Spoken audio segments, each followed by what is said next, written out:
Okay.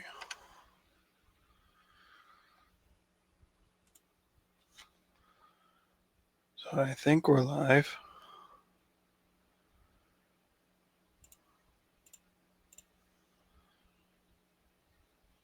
Um,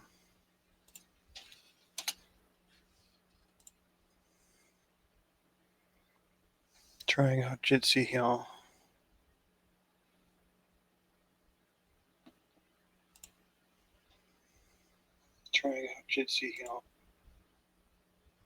Okay.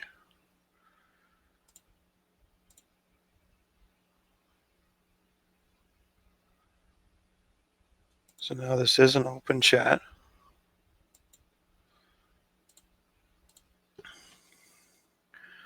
I will share the link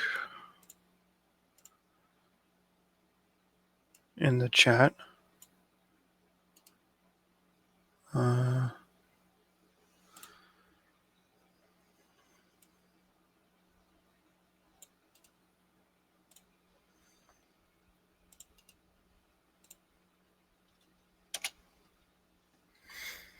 And let me send out some invites here.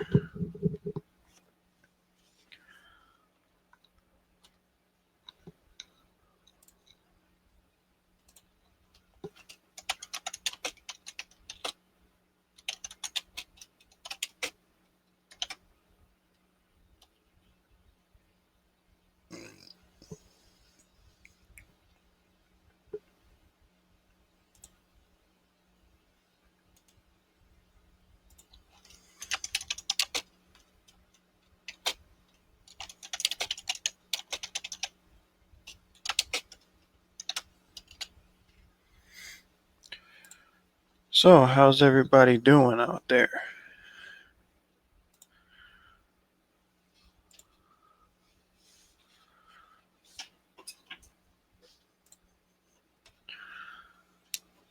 Finally got some time to stream, maybe.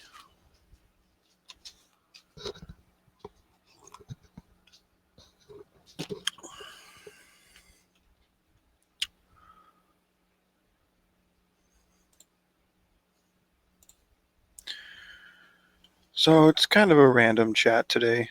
I don't really prepare any topics. I might just go through the Newsboat cycle, see what kind of headlines catch my eye.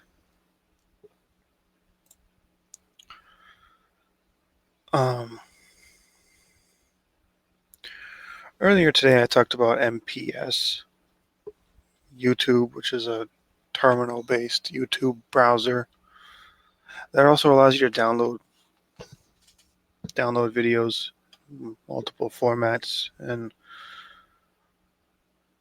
to watch even live streams, depending on how the streamer decided to stream it.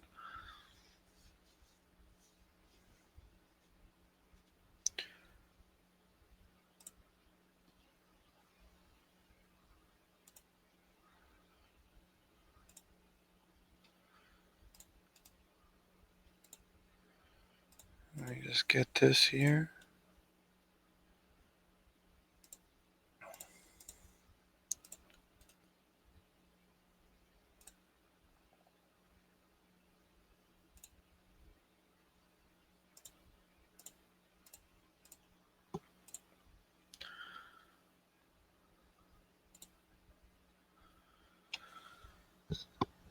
Hmm.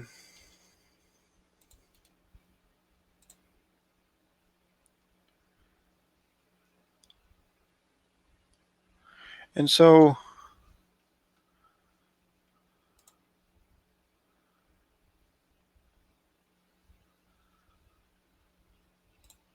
see, one thing that I got kind of working is a thing called RetroArch.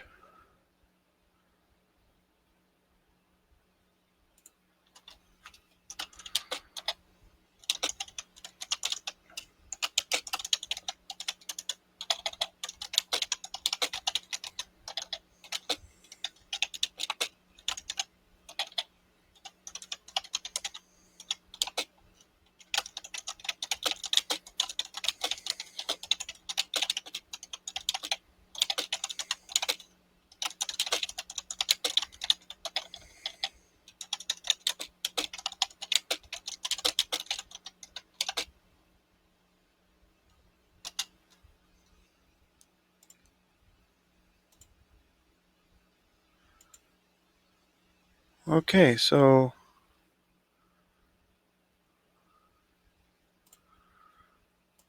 let's go to Newsboat here. Which Newsboat is actually a terminal-based RSS feed reader.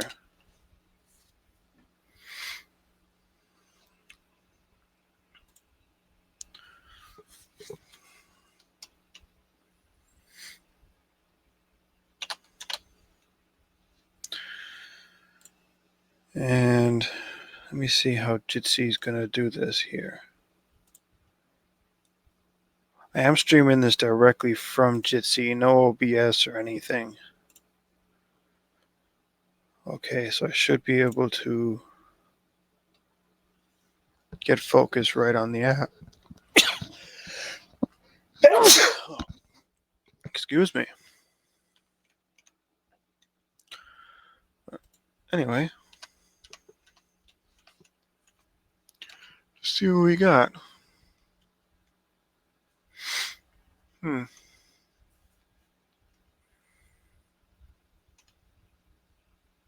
Oh, there's a Clonezilla live. FreeBSD, huh?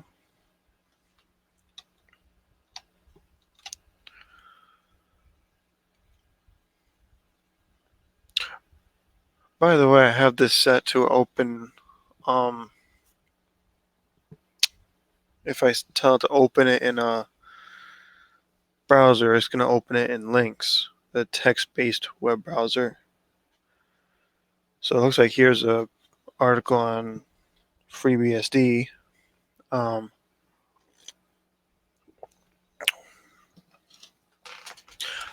As far as the BSDs go, I got Ghost BSD working on my secondary laptop at one point. It was a pretty easy N-curse install. It was working. I would call it the Ubuntu of the BSDs. And it was kind of the same but different than Linux at the same time. Some of the disk layout was different.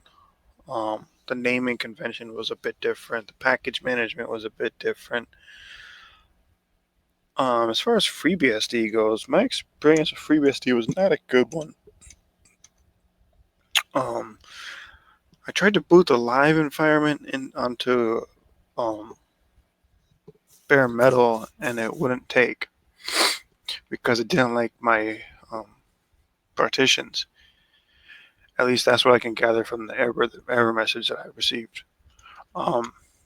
This was a long time ago. I don't remember exactly what it told me, but I remember it was something about the partitioning table. And even after I went in with Gpart and completely wiped the partition table, it still gave me the same error. So I was like, okay, I'm not going to get this working. Back to Linux.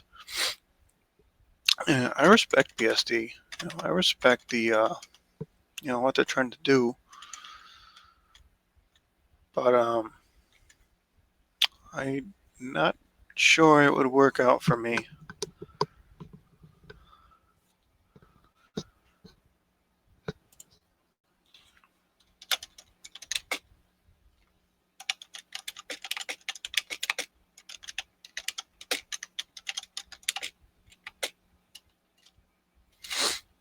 If there's anybody out there watching that wants to join, this is an open chat.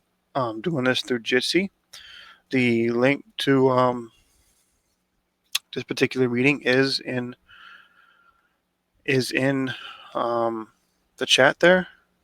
Anybody can click it, follow it, and go through.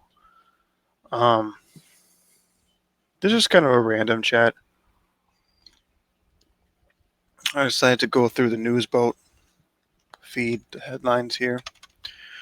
And it turns out there's a new release of FreeBSD. But unfortunately, I don't think I'm going to be trying this anytime soon. At least not on bare metal.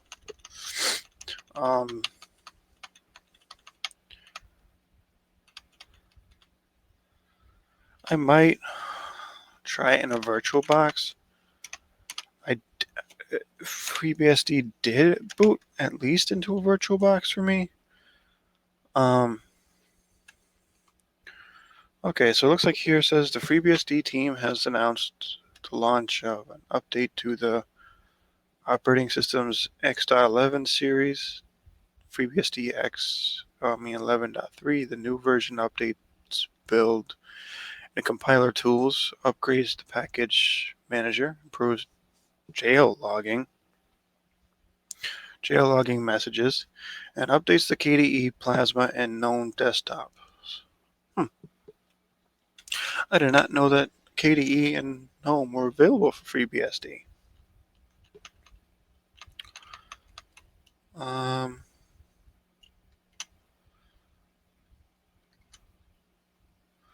There's a new Farron, new Tails. Of course, there's a new Debian.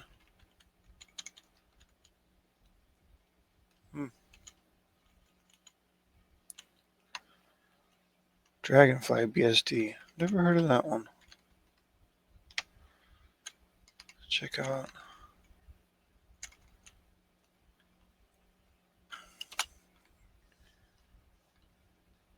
How to use BleachBit to optimize Ubuntu Linux.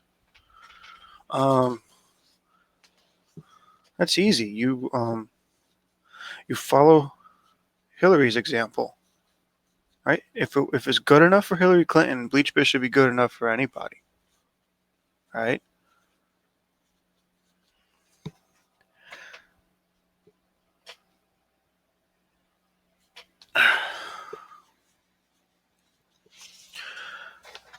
Now, all kidding aside, never really used BleachBit all that much.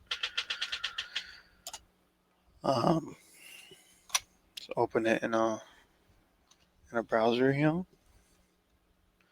BleachBit is cross-platform. Hey, how you doing? I finished my Linux from scratch. Nice. Yeah. Unfortunately, I couldn't get my SWOTOR working on it, but I have Steam on it at least through Wine. Nice. Yeah. I got XFCE up. Everything's all hunky-dory. That's good. I don't know if I would ever do Linux from scratch myself, but Yeah, I did it, man. It was a pain in the butt. Yeah, terrible. It was, as Caddy said, it's literally a nightmare. Oh, it terrifies me. You've heard of Linux for You and Me, right? You know the guy Caddy Linux for You and Me? Never heard of it. He is a YouTuber who's from Australia, and he actually did Linux from scratch as well. And oh my word! Oh my god, it's a lot of work, dude. I can imagine. Like for me, Gentoo, I was able to get installed up and running. LFS is a whole lot harder. But Gentoo took me a whole week in between work, compile times, troubleshooting. Yeah. I can only imagine Linux from scratch, how long that would take me. And that was just to get it up and running, the Gentoo. Then even with a GUI. I put it, but then after I installed the Gentoo, I was like, okay, it's time to start installing the apps I'm going to use. Right. So I go and I try to compile Firefox. Now before I go to work for an 8-hour shift, I put it to compile Firefox. I come back home from my 8-hour shift, it's still compiling. I said, this is not going to work for me. Yeah, oh my God. And that's when I went back to Arch and decided that Arch is my perfect balance. It's my Zen. Yeah, I hear you, man. Arch, I dual booted Arch with LFS because that way I still have my Arch as a backup. Yeah.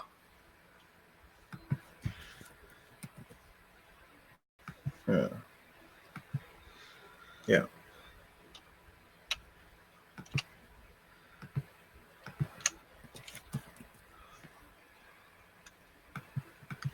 Yeah. Yeah, as of 1:09 a.m., I will be officially 28. Oh, happy birthday, man. Thank you. Yeah, I'm having several people over tomorrow Ah, for my party. well, Yeah. well, my birthday's And, not uh, my birthday's not till September, and and I can understand. I'm still technically in my 20s until then. So That's a drag. yeah, Uh, yeah. yeah. In September I will be turning into dust. Wow. Mm.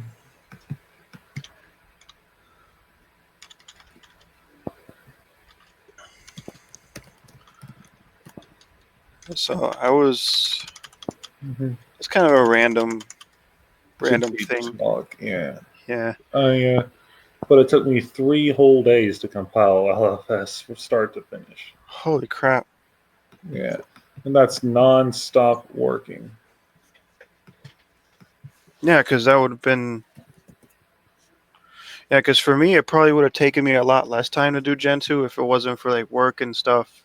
And all those other things, yeah. Yeah, real life tends to get in the way. And it's like if I had like a gajillion hours, I didn't have to go anywhere. If I just stay here, then you know what? Yeah, I'd give Gen 2 a serious look, but you know, Yeah. Gen 2, at the end of the day, it takes a lot of work. And I just don't like hmm. having to go through all that crap just to have a faster system than most people. Yeah. From what I hear, as far as the system like No, installing programs is not fast. Right? It's just not. no. But But the actual run times and everything is fast. yeah, yeah, Oh, but yeah, I mean, Gen 2's package manager portage, it's slow. But when you actually yeah, use it, it's fast. yeah. The actual system itself, like when you start like launching applications and stuff like that, I Yeah, can using Gen 2 is fast. yeah, Building things, no. no. And No. I noticed that Pac-Man for me has been the fastest package manager I've used in any distribution. Right. Apt, it's okay, but it's really not the best. Yeah, I have to say, package wise, Arch is great and the one you really want to be using. yeah, But it's not for newbies. It's as we've discussed, it's not yeah, for new users. yeah. No. As far as app goes, I mean, when I rank package managers, they're Yeah. the organization of its output is a massive. It's a massive point for me. Yeah. If it's organized, if it's clear, it's concise, I can actually tell what's going on. I'll give you a good grade.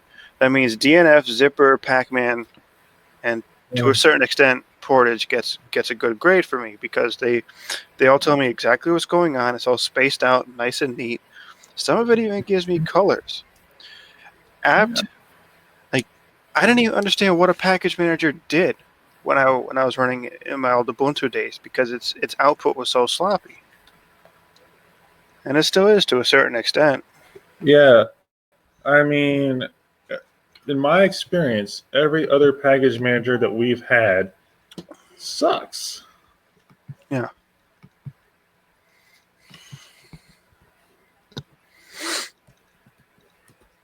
But, it's like when I first started with Fedora, I think it was okay. Here's DNF. Here's What the if I, NF, here's the etc. Yeah. and the DNF says downloading the packages now, installing the packages, verifying the packages. It tells me Oh, exactly what's going on and when it's going on. yeah. With Pac-Man, it does the same thing. It's here. I'm downloading the packages. I'm installing this now. Yeah. That to me, oh, jeez Louise.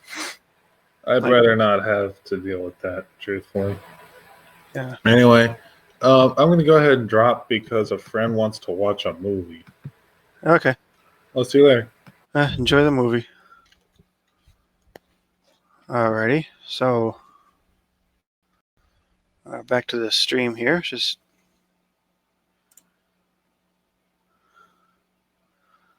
okay. So I'm gonna do the screen share again.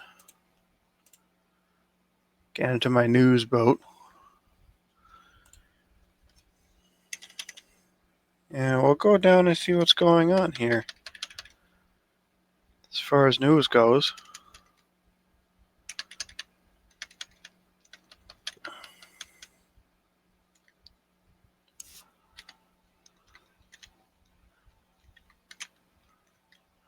See what's on OMG Ubuntu, huh? Free Office July update adds MS Office 2019 support classic interface option.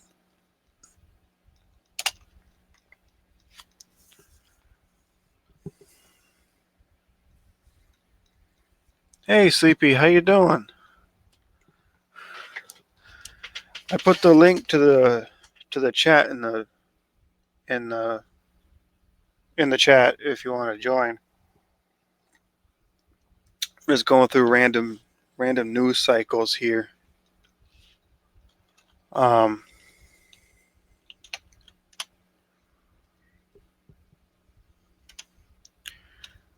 am actually in Newsboat right now, but I'm running this through Jitsi.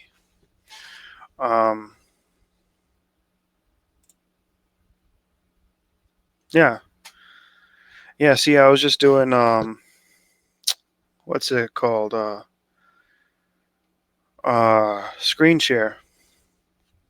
But as far as Jitsi goes through Chromium or Chrome, and that'll be winter break for you down there, right? Or yeah, because it's July up here. That'd be like your January. All right. Is my math right on that? I don't know. All I know is I'm glad it's not winter for me here. It'll be my turn soon enough, though, too. I absolutely hate the winter. I hate the cold.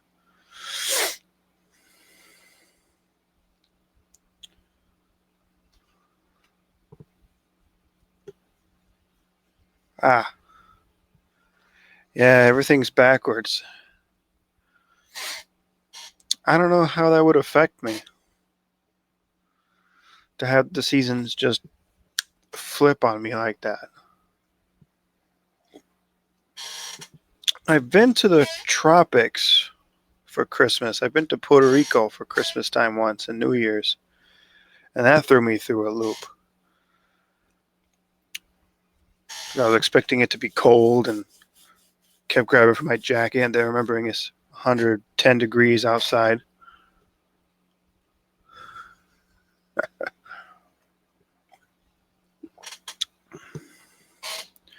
I've always wondered if like I'm on the northern hemisphere now, if you go down south, if I would like feel upside down.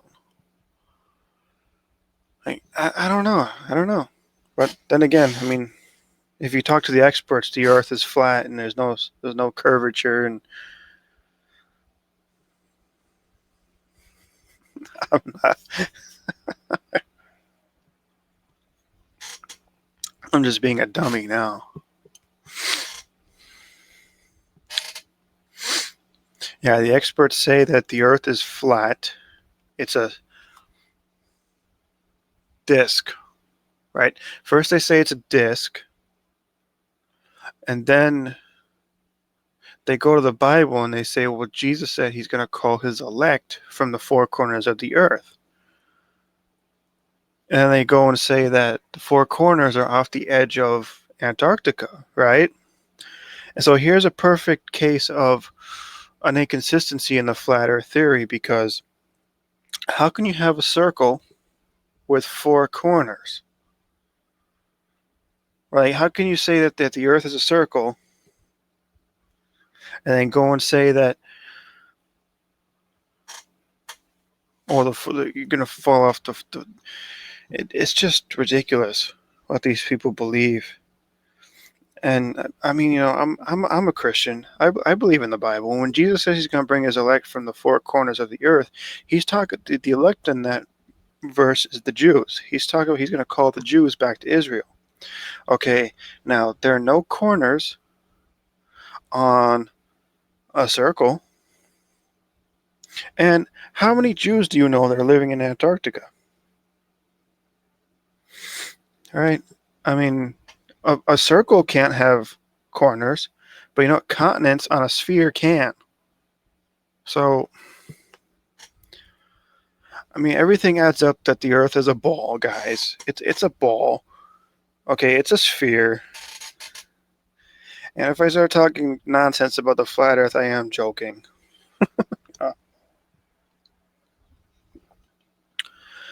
I mean, I just don't get it.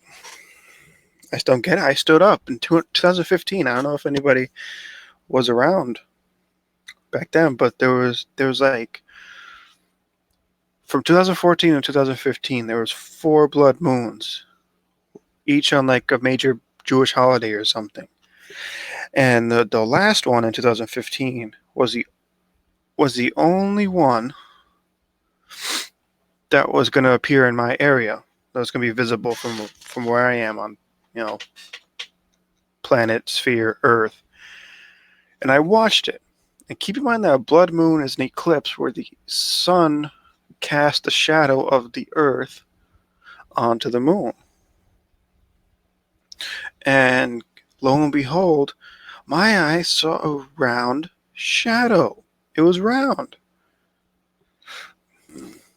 You would think I would have seen like the edges, the corners of Antarctica. It's like, how come I didn't see a square go over the moon? It's like, come on. And that's not NASA sending me pictures. That's not me believing something that NASA told me or some other people told me. That's something I saw with my own 2 eyes, right? I mean, it's ridiculous. You don't need NASA to prove that the Earth is round. We know it is. We can clearly see that it is. It's the only way it makes any sense.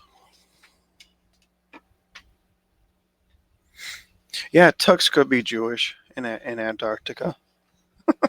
Yeah, he could be.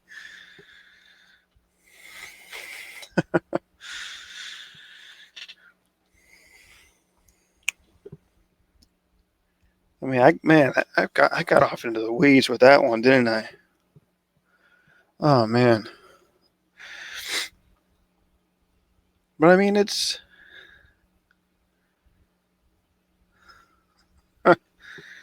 was black coffee. It was black coffee. Makes me think.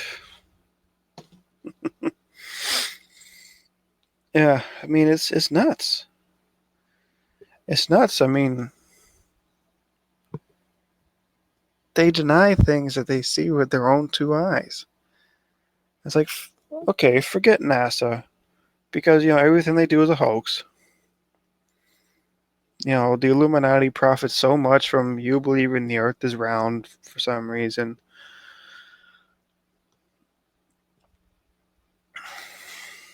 Just look at things with your own eyes. Why do ships just disappear off the horizon? And is the sun a disc or is it a ball? Because guess what? If the sun is a ball and the Earth is flat and it's just hovering above, I should be able to see it at all times of the day, even if it's very, very faint.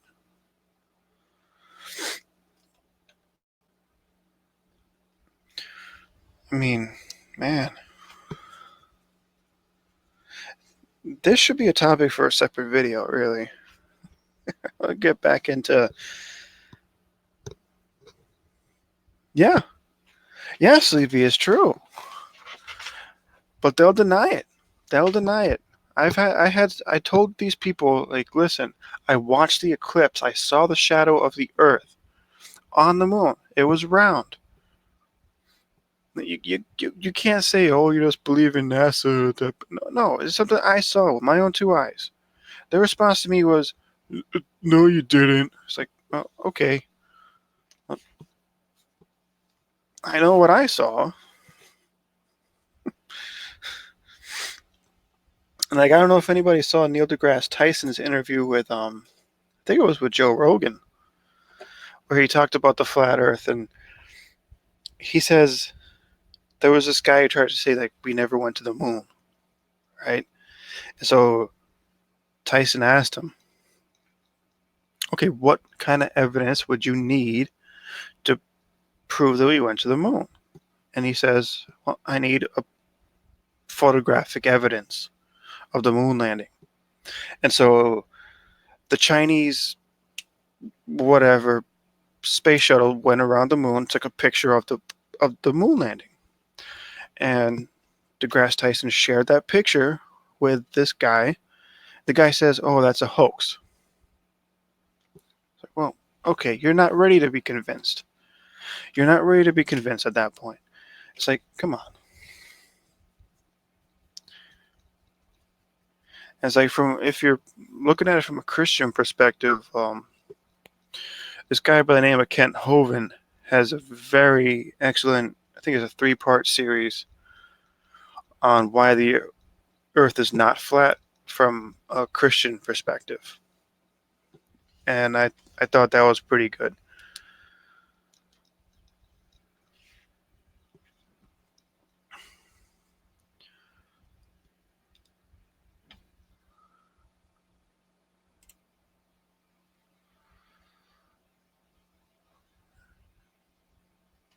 Yeah, I mean, anybody can see the horizon if they just look out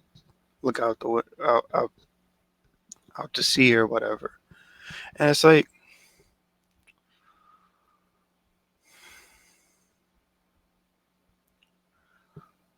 how do I put this? Okay, I once looked through a telescope that was powerful enough that I could see Jupiter,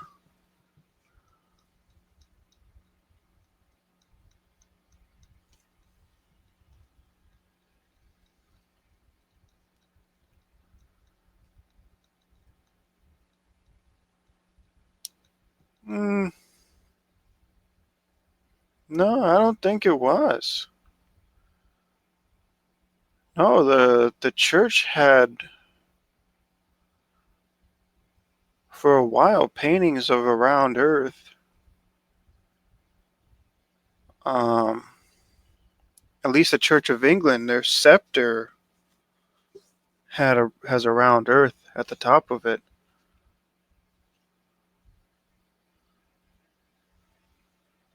Yeah, that's true. Galileo was a Catholic, practicing Catholic.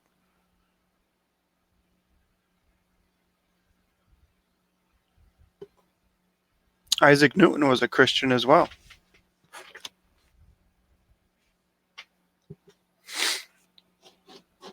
But Isaac Newton was part of the hoax too because gravity doesn't exist either.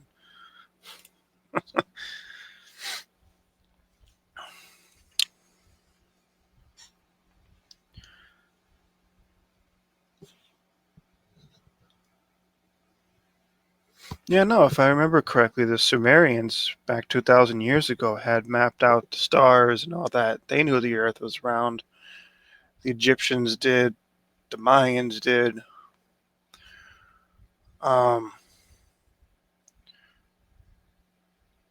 and if I remember correctly, it was actually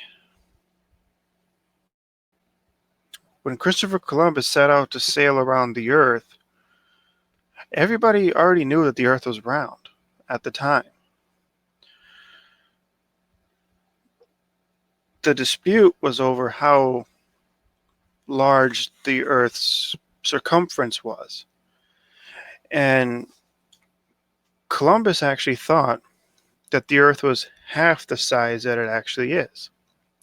And so he only packed enough supplies for half the trip that he would have had to make. And the only thing that saved him was a continent smack dab in the middle. I mean, they knew about astronomy back then.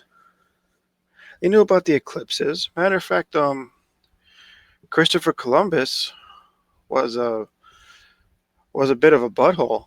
He oh.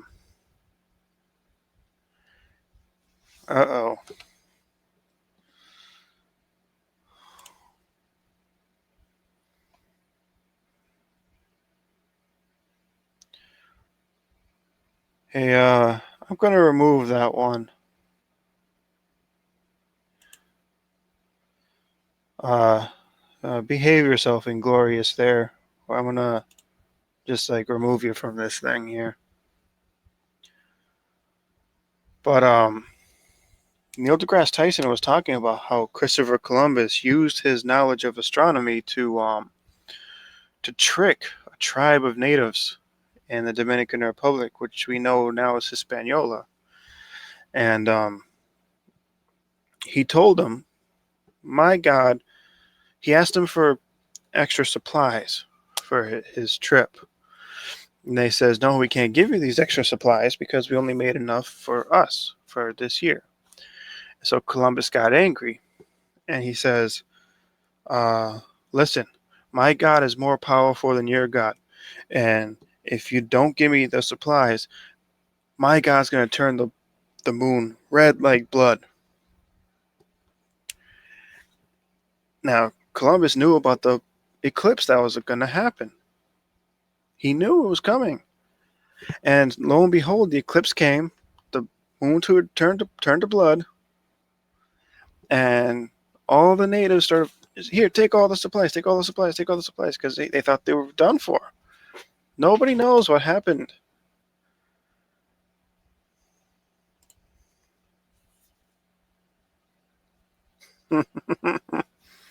Yeah.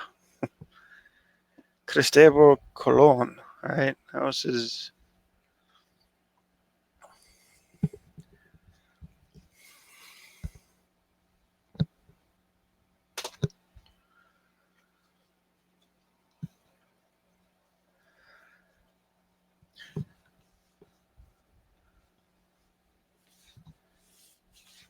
Yeah. Yeah, I was watching Brian Cox on Joe Rogan a couple nights ago. I think that's his name. Yeah, he's pretty neat too.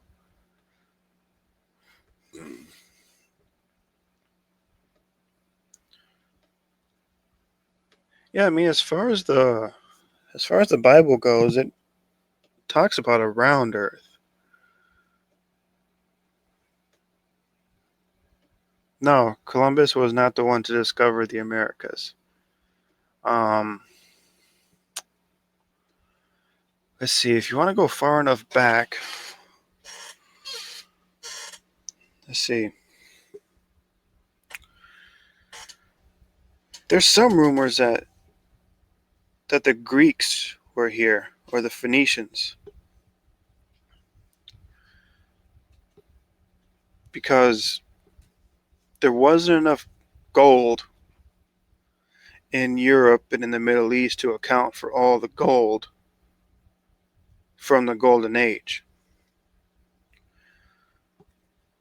And there's some evidence to show that they mined the Great Lakes, such as like you have Native American folklore saying that they did or that someone did.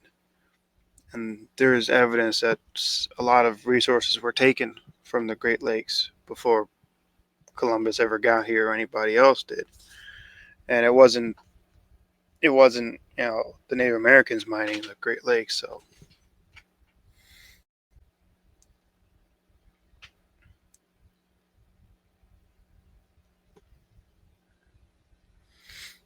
yeah, I think it was Leif Erikson that discovered, I think it was Newfoundland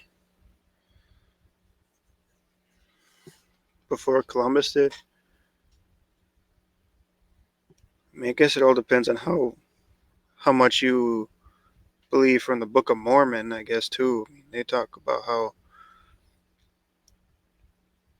I mean, the Phoenicians did have the shipping skills to get here, and they did speak Aramaic. So I mean, take you know the Book of Mormon with a grain of salt, but it is possible that Aramaic speakers did get here.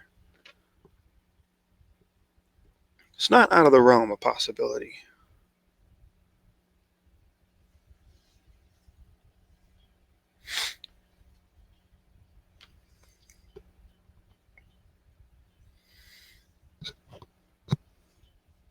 Yeah, there were natives everywhere. I mean, the way it goes is like, okay, if you believe scientists who say that it was Asians that crossed the Bering Strait into the Americas 10,000 years ago, um, then the bridge melts and they have no way to get back. And so those genes, this gene pool over here, is isolated from the rest of the population. Um, every Native American could be traced back to at least one of 8 families.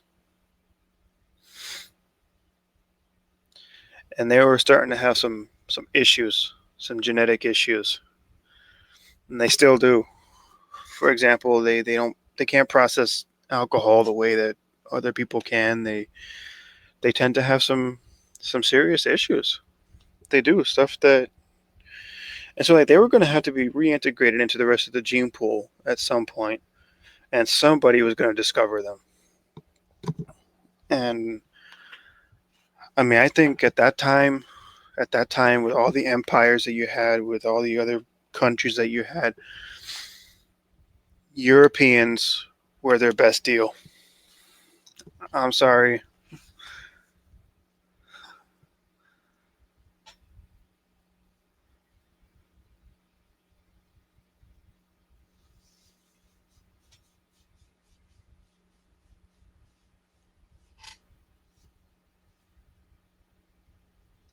Hmm.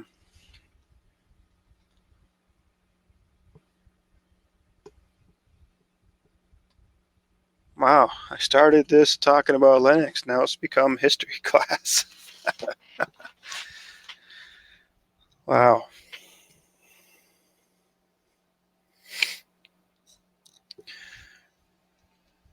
Yeah, but if I have to be honest, I mean, I tend to be like politically, I tend to be more right leaning. Like, I mean, I do believe that America is we're not perfect, but we are the greatest country on earth right now. And I do believe that beating ourselves up is not fair. It's not fair to us to beat ourselves up over things that happened 150 years ago that we fixed, that are still a problem in other places in the world.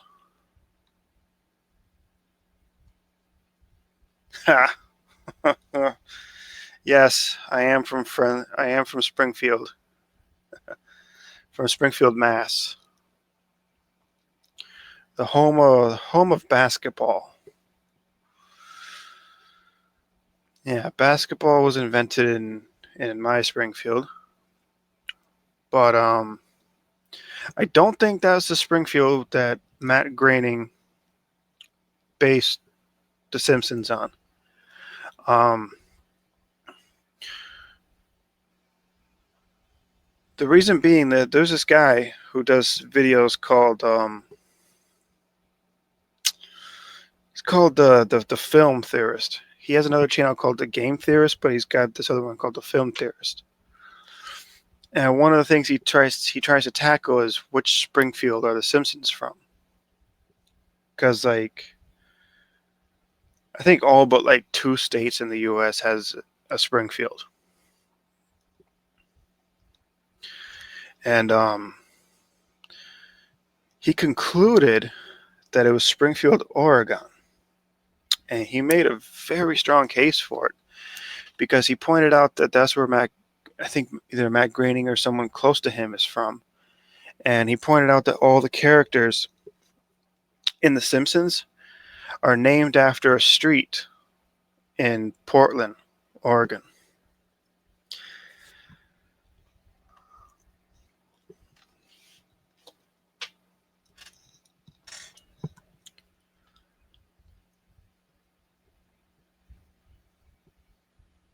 Supercar Blondie. Not sure what that is.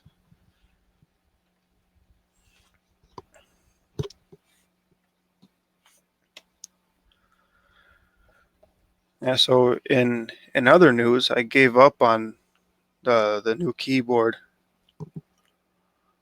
Um, I know this one's pretty noisy, but I had to change it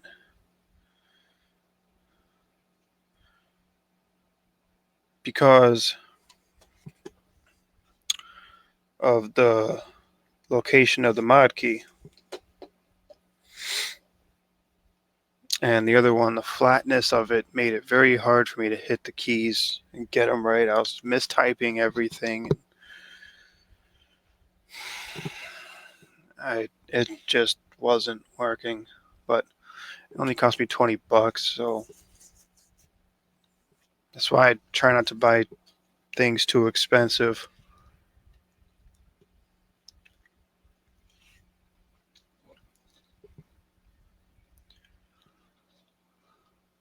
Yeah, so if anybody would like to join, I did share the link to this Jitsi thing in the chat there.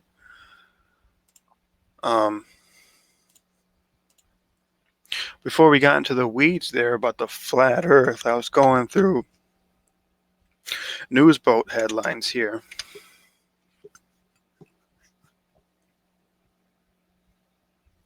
Ah.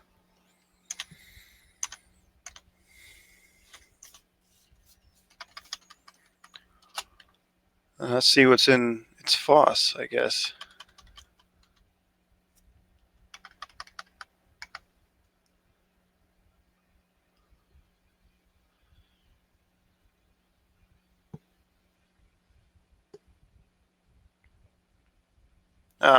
Yeah.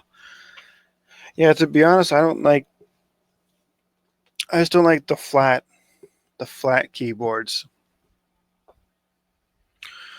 And that's a personal preference of mine.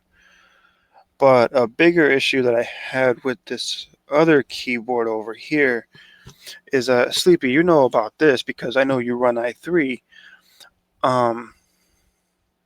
Most people set their mod key as the super key.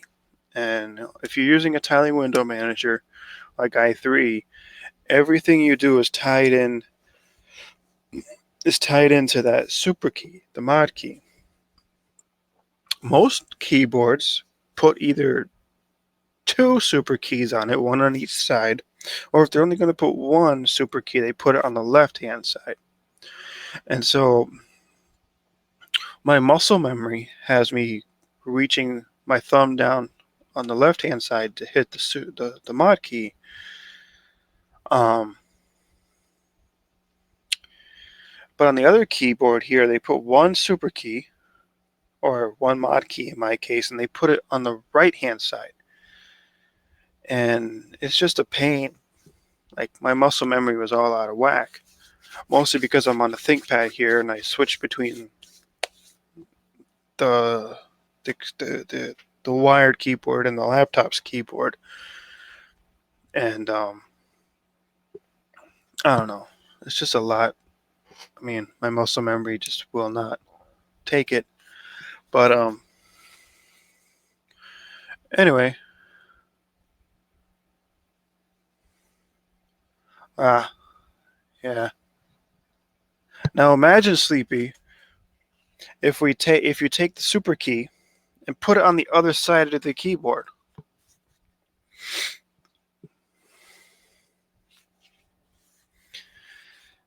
Because that's what this other keyboard was. All right, see you, Steve.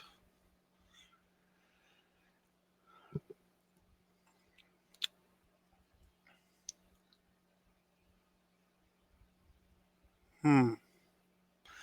I have a lot of mod shift keys. Um, I have mod shift plus F to open up the Ranger file manager. Mod shift H opens up HTOP. Mod shift W turns on my webcam or kills it, depending on whether it's on or not. Um, Mod shift. Let me think.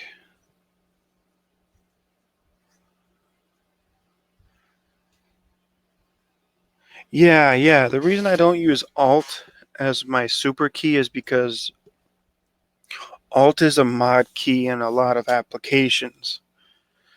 And so I don't want to confuse the system. I can use Alt as the mod key in, like, let's say NeoVim or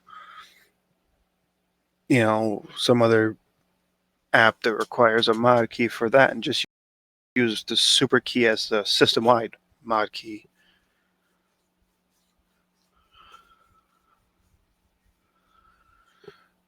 But I mean, I have to say, I've been loving i3 for everything that, and like every time I learn to do something in the terminal,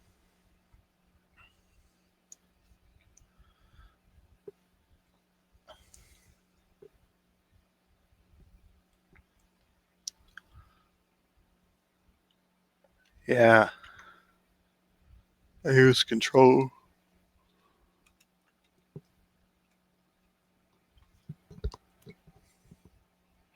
Yeah, I see what you mean.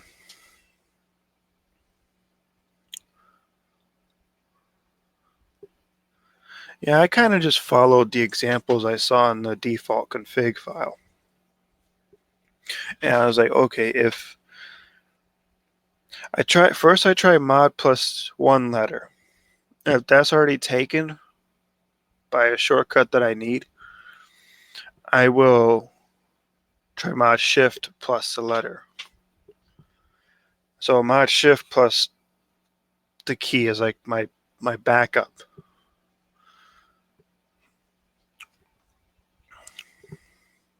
But I know mod M opens up NeoMut for me.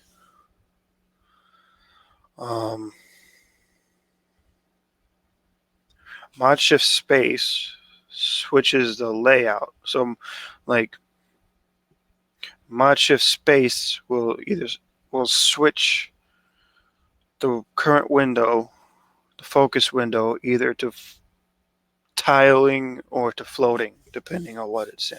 And it'll switch it back and forth.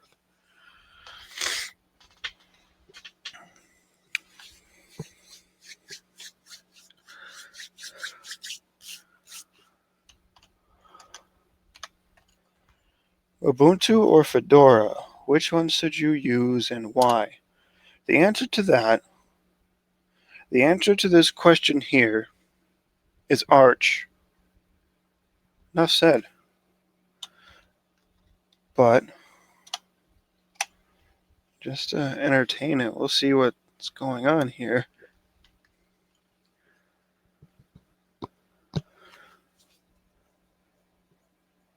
The modes.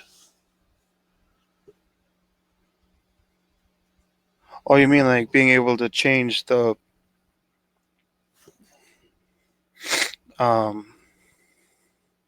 change a window to floating or tiling or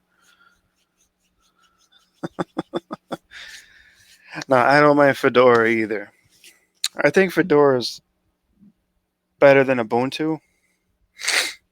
I would pick Fedora over Ubuntu.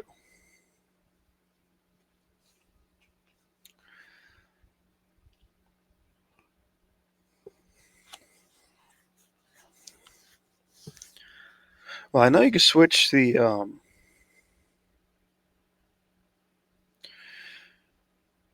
layout in i3 to stacked tiles. I usually use tiling, but I've been known to use stacking mode if I like. Sometimes I feel like using it, but I've been experimenting with VIFM, the Vim file manager. Um,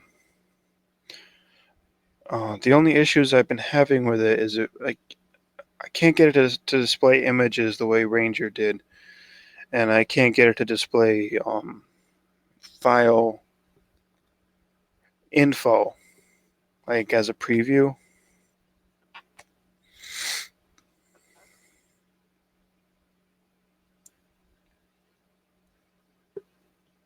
Oh, oh yeah. Yeah, I use mod. I use that to resize it too. Yeah, like here. Let me go back here. I'll share the entire screen this time. Now we're going into the matrix here.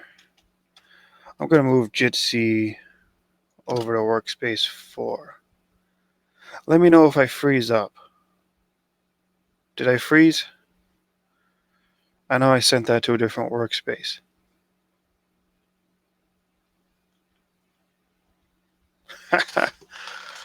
I haven't shared any of my configs on any Reddits, but yeah, I think it looks pretty sick. But as far as the terminal apps go, I find them a lot snappier. Okay, I'm going to open up an application here.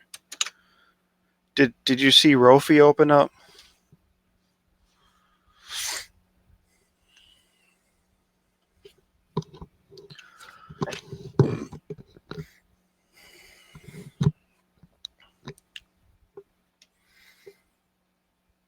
Okay, good.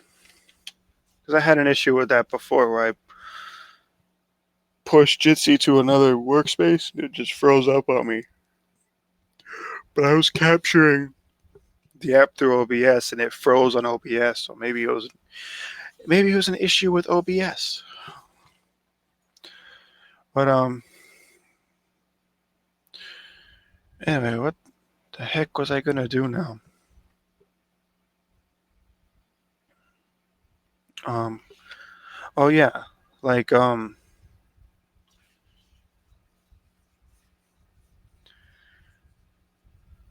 haven't figured out how to get it to 2-column sleepy. Yeah, I've seen some people that did it, but um my Rofi does a few things. It'll open up applications like a regular menu. If I hit Mod Shift D, it'll run a basic command. If I run, I think it's Mod X,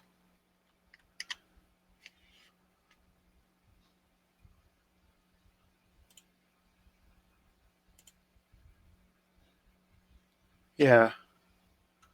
Here, let me see. If I hit Mod X, that'll allow me to switch between windows. So I have a different key combination for each Rofi, for each of its options. And whichever application I choose here, it'll just automatically switch to that workspace or whatever.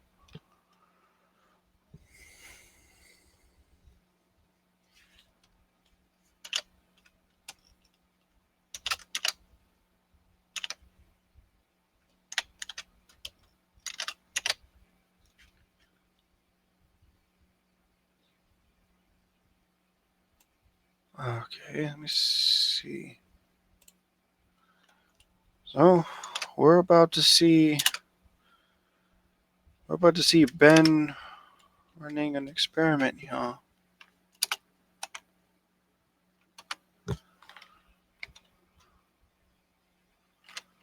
Uh,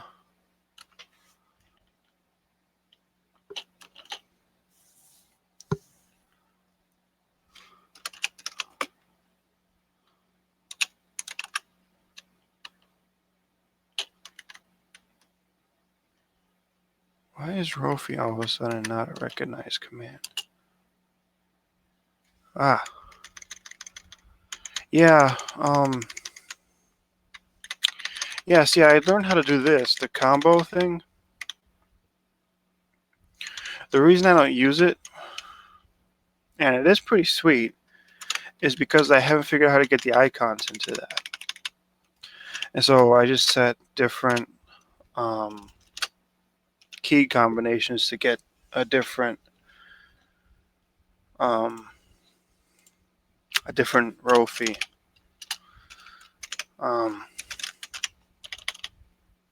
I'll tell you what, we'll do it the old-fashioned way. I'll just open up Firefox.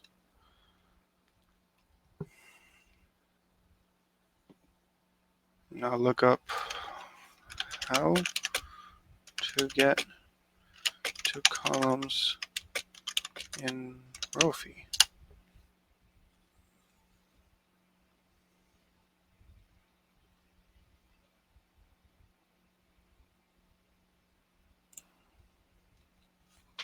Always count on the Arch Wiki. How about this one here? Separator style, none. Rofi show.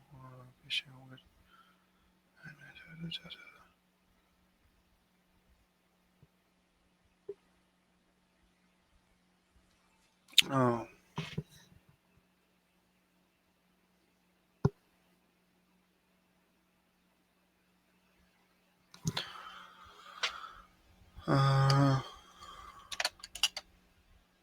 Let's see here.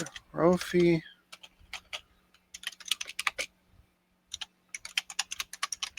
Columns 2.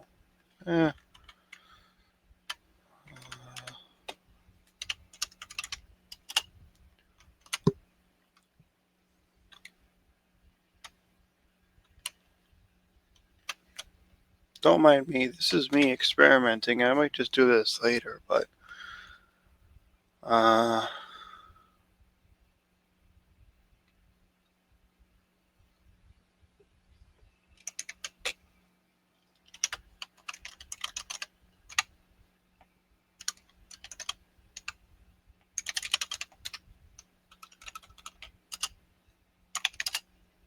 I actually have a few RASIs here. I installed a program called Rofi Theme Selector, and it allows me to choose through these ones.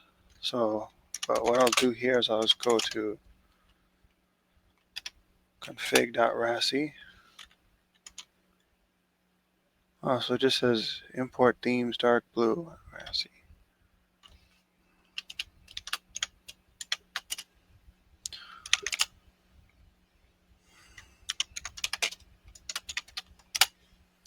Let's see what's in here. I wonder if it's like a column. Nada.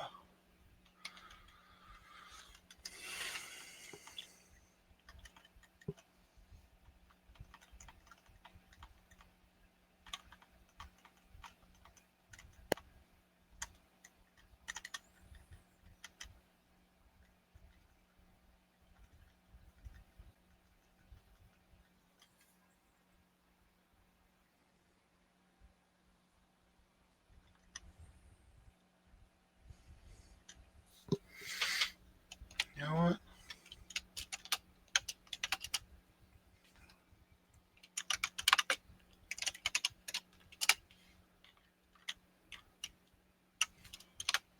I'm gonna attempt this.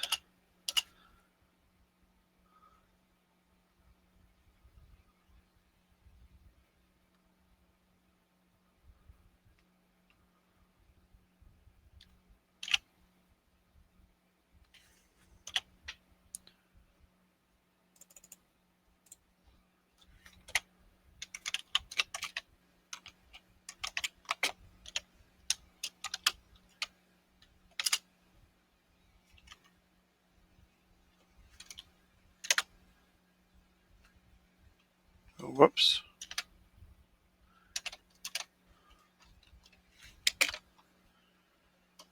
I think I killed. I think I killed Newsboat. That's okay.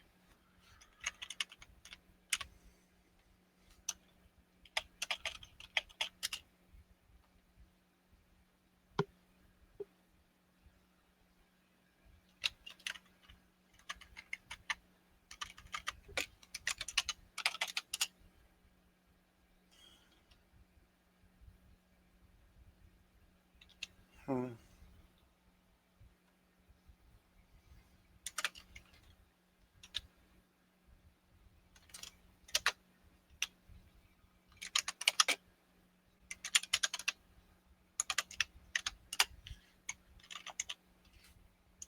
I'll get to that chat as soon as I wipe this and get my royalty back. Okay. So let's get that YouTube chat back. We'll see what I missed.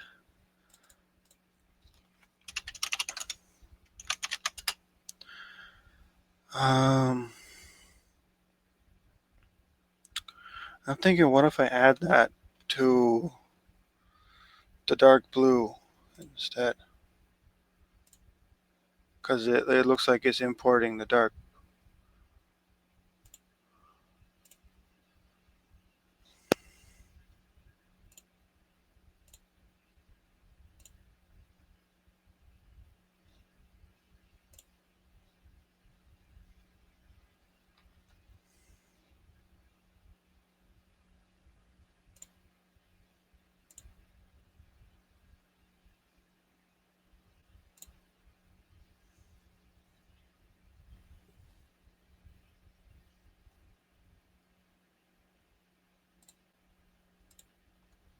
Thanks, Sleepy. That's always nice. That's the beauty of open source, right? Hmm. Let me see. Dark.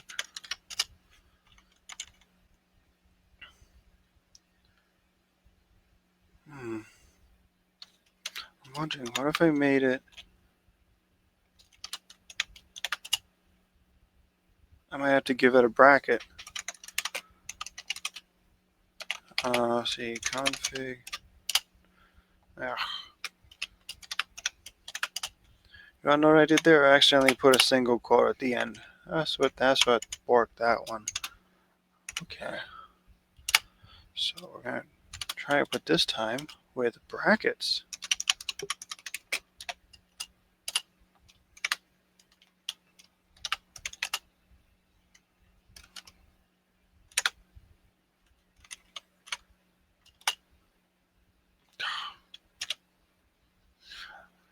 I'm getting the feeling that it's the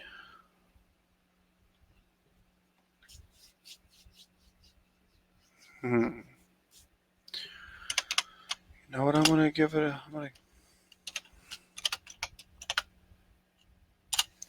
gonna give this a shot. Like, just get rid of that. And what I want to try to do instead, because it seems like it's importing the dark blue RASI here.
So maybe I'm supposed to put,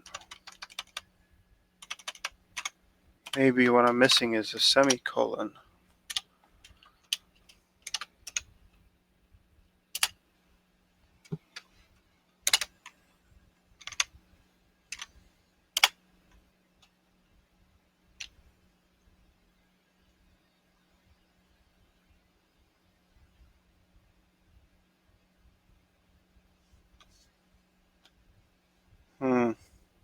Well, but I assume you don't have that import dark blue RASI. So here's what I'm going to try. Instead of putting it in this file, because it's saying here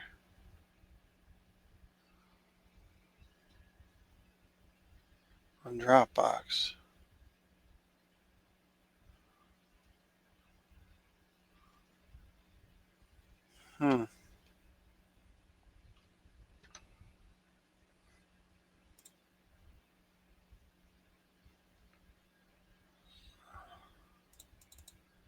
I did not. Not on. I haven't used Dropbox in no in a while. Uh, anyway, what I'm gonna do is I'm gonna try to.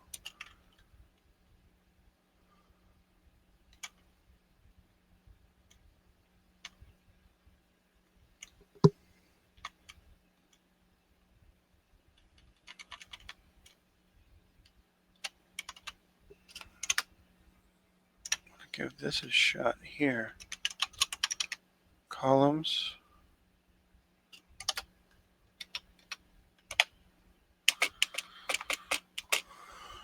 2. We'll see what this does.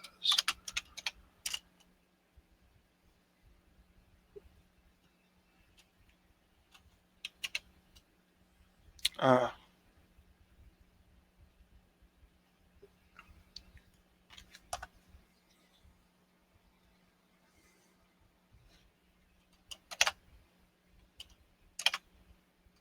whoops.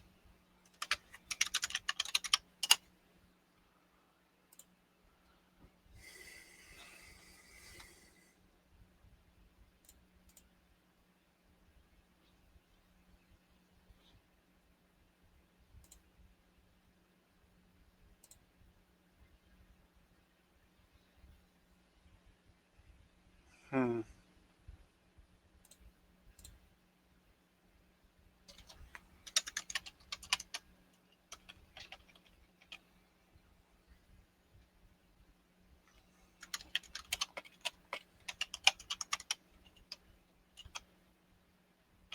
Hmm. So now, where can I find the link, Sleepy? Or did you email it to me?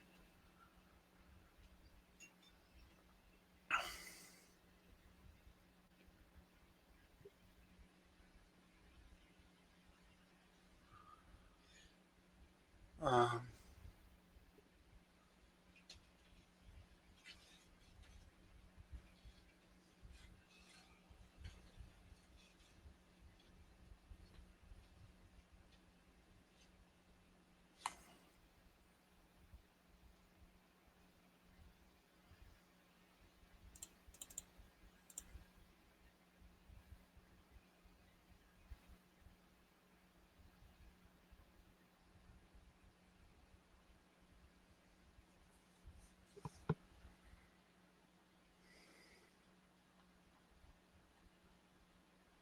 hmm.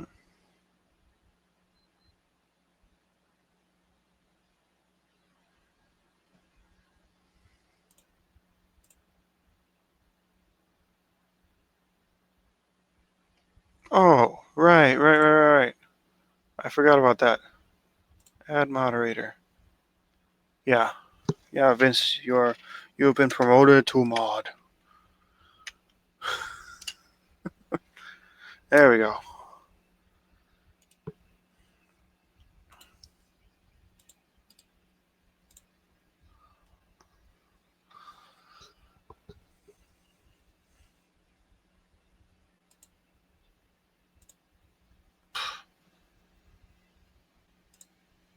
download it. Direct download. I think I have a Dropbox account, but I haven't used it in so long. I wouldn't even remember what my password is, probably.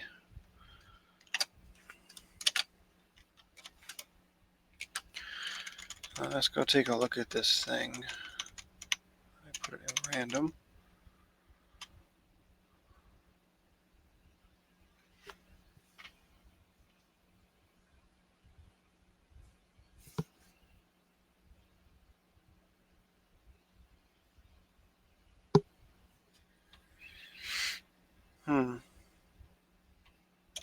Okay. So you know what I'm going to do? Because I can just change the theme, I'm going to take this, I'm going to copy,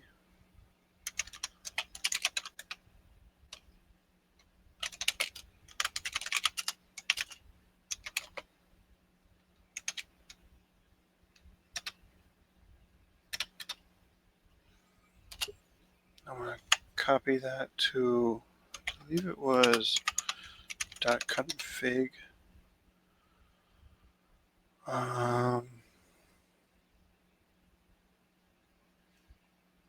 It's a good thing I don't get paid to remember things.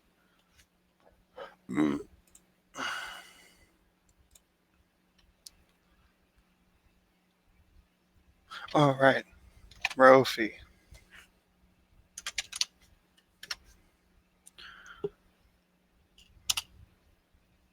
Okay.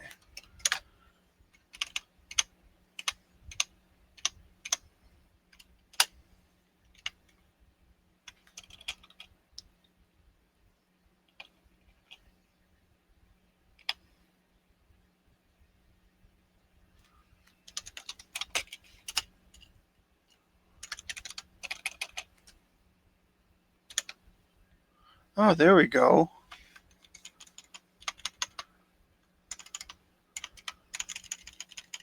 That's pretty slick. I like this. Much more productive, I think. I'll have to tweak the colors a little bit, but I'm sure that shouldn't be too hard.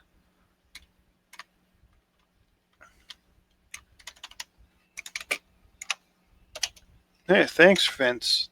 This is gonna help me a lot.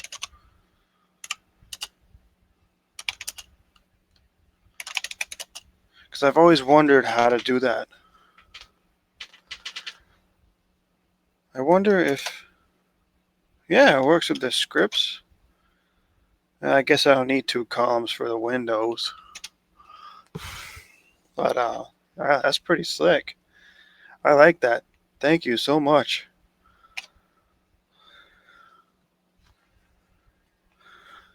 And to think, I wasn't gonna do this stream at first. Oh, thank God I did. Learned something tonight. You know what? I'm not gonna be a geek for a second. I'm gonna use mousepad to open this thing. And it would be under...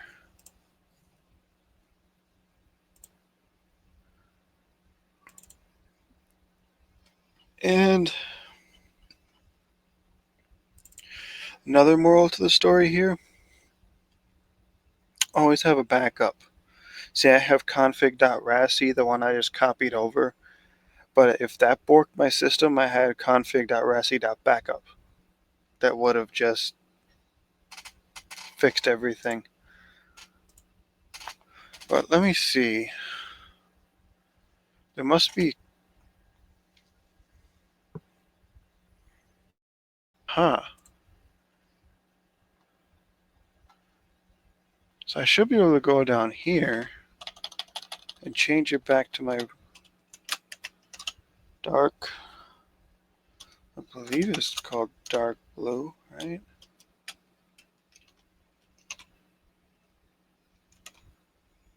There we go. I think that matches more with my current theme setup.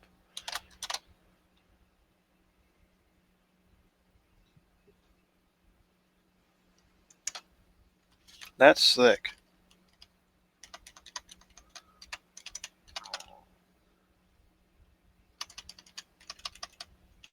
I wonder what I was doing wrong. Like, honestly. Like, let me not exit from the chat again, but open recent. Hmm.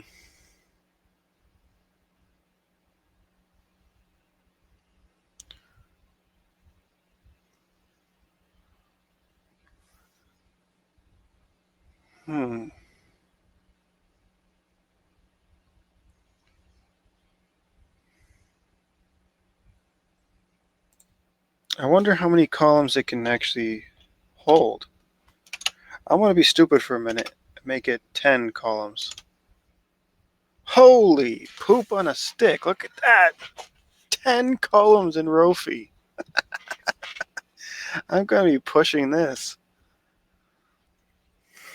Whoa. That's a bit much, so. How about 4? Wonder. That's better.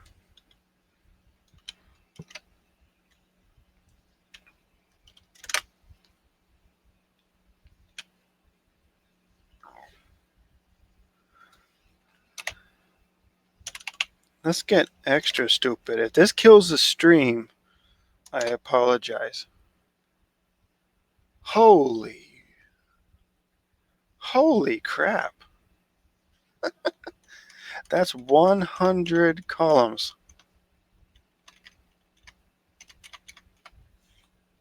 I'm not going to go through and count them all. I'm not going to count. I'll take their word for it. That's 100 columns, okay?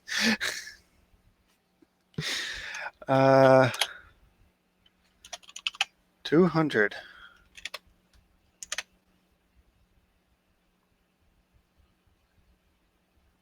I'm pushing this thing. Oh my god.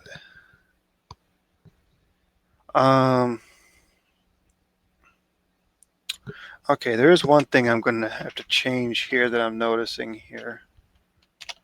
That's the terminal here. I'm going to set that to kitty.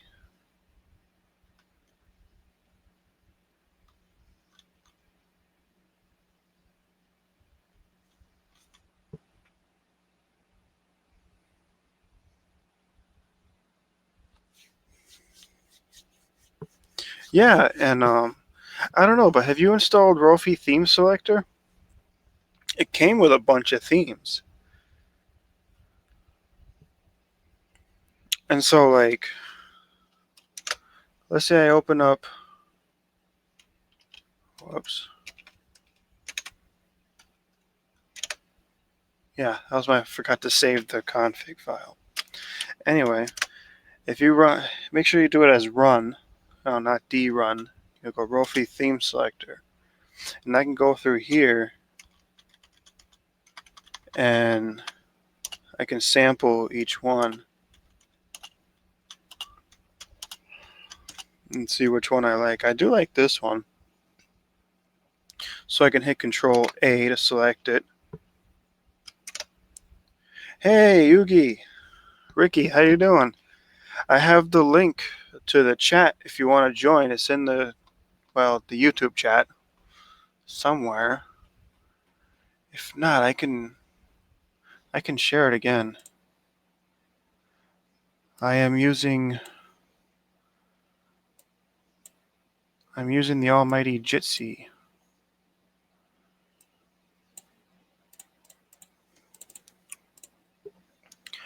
And I think for me, for my purpose,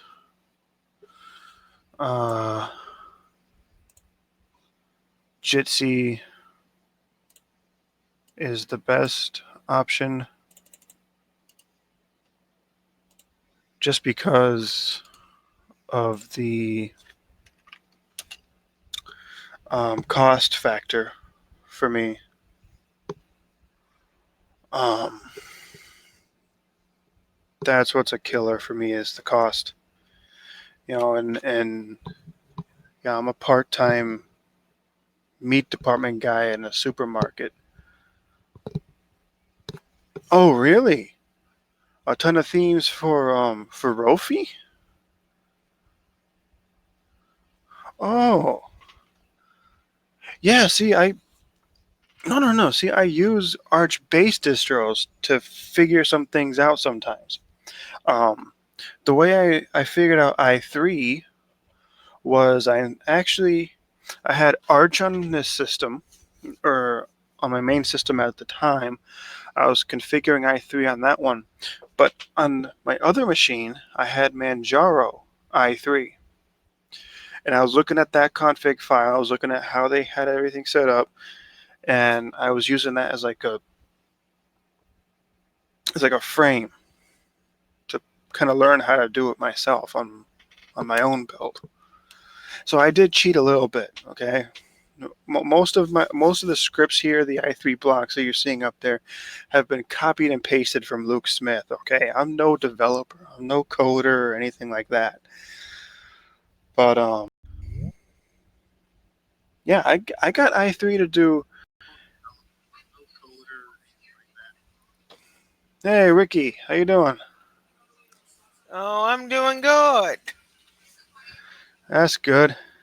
You joined me just in time. I'm Mm, uh Sleepy actually helped me to get the two columns on Rofi. See how I got two columns on it now? oh, that is wonderful. It's all thanks to Sleepy. Nice. I've been trying to figure this out for like ages now. Just like, how does Mm, DT do it? you know? DistroTube does the same thing, does he? I think so. Or I forget who I actually saw that from. But hang on. I'm actually. How did I get Chrome open? Uh, okay, nothing got killed. So okay, we're good. I just I saw Google Chrome was open in the in my system tray. I'm like, how'd that happen? I only opened up Chromium. So I'm like, Hmm. I'm just gonna exit Chrome and whatever dies dies.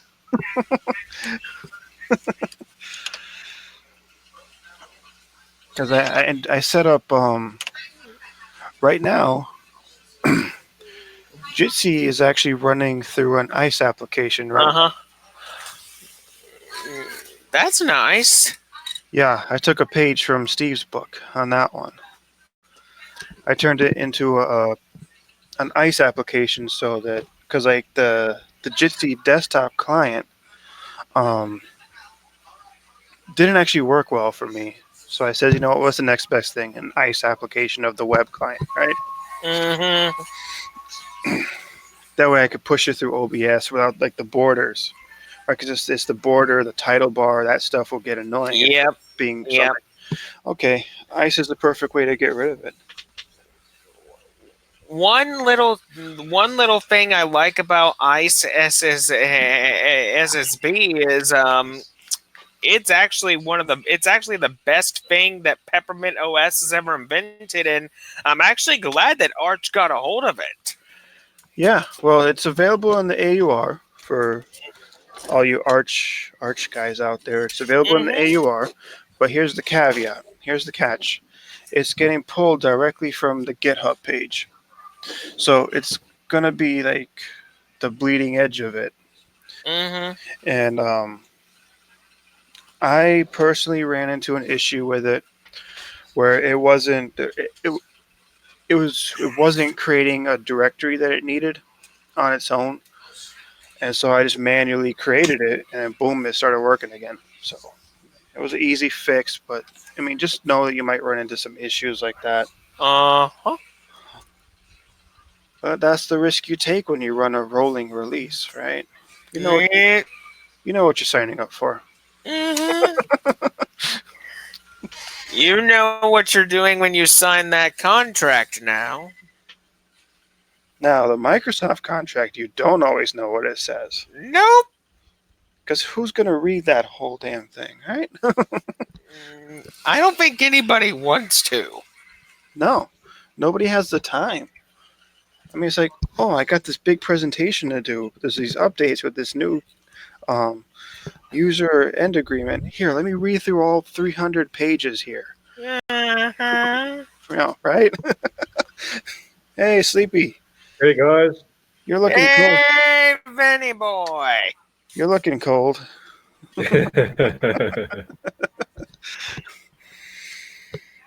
So Just a little.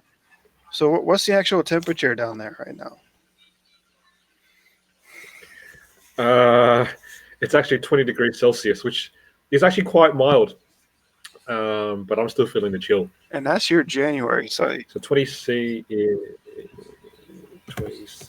in F is 68. oh, so that's like a mini fall. That's not Oh, that's like not even fall for us here. I've got to get a USB key ready right now. Uh-oh. Endeavor OS is out. Someone's excited. Okay. Oh, this is what I've been waiting for. The very first stable release. Do you need some space there, Ricky? Oh, don't worry. I got plenty of space. I got an 8 gigabyte USB that I'm not using. Hang on, I'll be right back. Not the space I was talking about, Ricky. Oh, I got plenty. I'm fine. Yeah. See, yeah.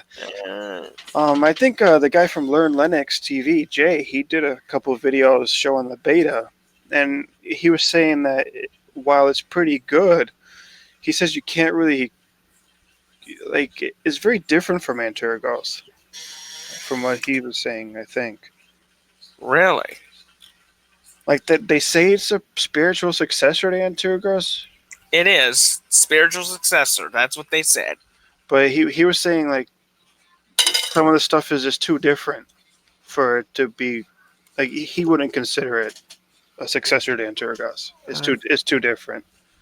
Okay, that's peppermint. Yeah, Debian 10 peppermint. Okay, what's this one? Because I have to sacrifice one of these, but I don't want to sacrifice a good one. Tails. I cannot sacrifice you. That's for the dark web. Can't do that.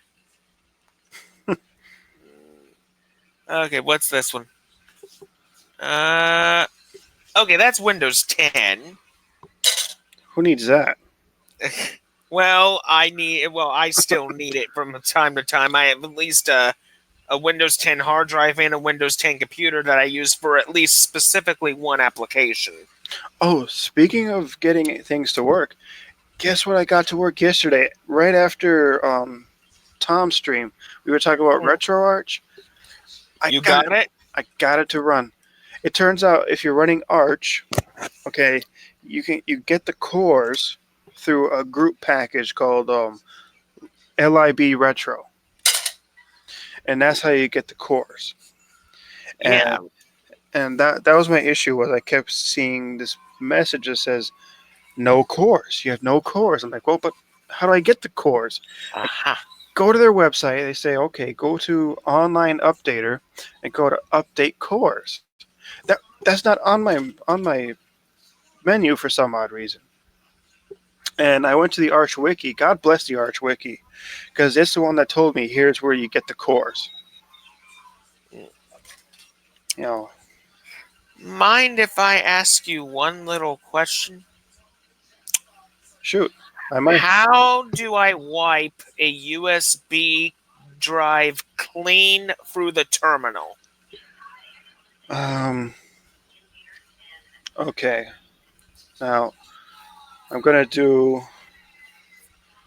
show you how. Wait a minute. Actually, I don't need a terminal coming because I just realized one thing that I could do. You could There's try. there's a USB stick formatter inside Peppermint. I'll just use that. Yeah, just use that. Or I think you could try CF disk. Yeah, or CG disk. One of those formatters that people use to install Arch. I'll show you guys See- something. You guys know what this is? Looks like Ubuntu. It's the original EEPC. See that? It's the 701. That's an EPC. Wow. Yeah. And I managed to get Ubuntu running on it. Oh my Nice. gosh, So- that's amazing! It's got a 4 gigabyte SSD, and Ooh. it originally came with 512 meg of RAM, but I upgraded it to 1 gig. And Ubuntu just fits on 4 gigabytes. Wow. Wow. So That's there's what- my hand for comparison. That's what I call teaching a new dog new tricks. Wow. But it's a 32-bit processor, so it might die soon with everyone dropping 32-bit. Hmm. Well, I mean, the whole thing about the 32-bit, the 32-bit thing is that, like, if you're gonna do any like serious web browsing, you're gonna need more than 4 gigs of RAM. Oh yeah, And unfortunately, 32-bit, and this is only if your CPU can handle it, can only handle it will only recognize a maximum of 4 gigabytes of RAM. And a 64-bit system can recognize a theoretical 128, I think it's 128 terabytes of RAM or something. Like, it's some crazy number. And this is theoretically, right? Because those numbers don't exist for RAM yet. But no, like, I mean, I guess, like, and it's not the fault of anybody but the web itself, because the internet is very bloated. Mhm. I mean, come on, 1 gig per tab? Are you kidding me? That's too much. and this screen, the resolution is 800 by 480. Wow, that's So you- HD. You can't see anything. Hey, I'm still impressed with this ThinkPad here. The 15-inch screen has 1920 by 1080p. Is that 15 inch? Yeah. Yeah, that's nice. Wait a minute, I wonder. I don't know if I can do this through Peppermint, but let's see. Dang it. Access denied. Well, screw you. Okay. No. Here, I'm gonna suggest something. Try running that app as root. Oh, hello. There's a thought. There's CF disk. Sadly, the USB drive is not showing up. Okay, I quit. No. When you do CF disk, you have to specify which drive you want to do. So, Oh, wait. Let's do /dev/SDB1. no, not the number. Careful which one you choose, Ricky. Yeah, don't nuke your. Just try SDB. SDB? No number, because you want the whole disk, right? Not just one partition. Bingo! Found it! Yeah. Okay. I know what to do. I've used Arch so many times. I know what to do. Okay. Famous last words. First and foremost, By the way, get rid of that SDB partition. New 3.7. Yes. Primary. I do not need to make it bootable because it ain't gonna do nothing. Yes. There we go. All done. I would just use that to nuke it, and use Disk Destroyer to Because you're trying to put the ISO on a USB stick, right? Yeah. DD will just completely redo the whole thing automatically. Okay. Here we go. Now what I need to do is unhook the USB, put in the USB back in. Now it should register. Perfect. That's all I needed to know. Now, will you allow me to get rid of the partition now? Thou shalt And not pass. oh yes, it passed.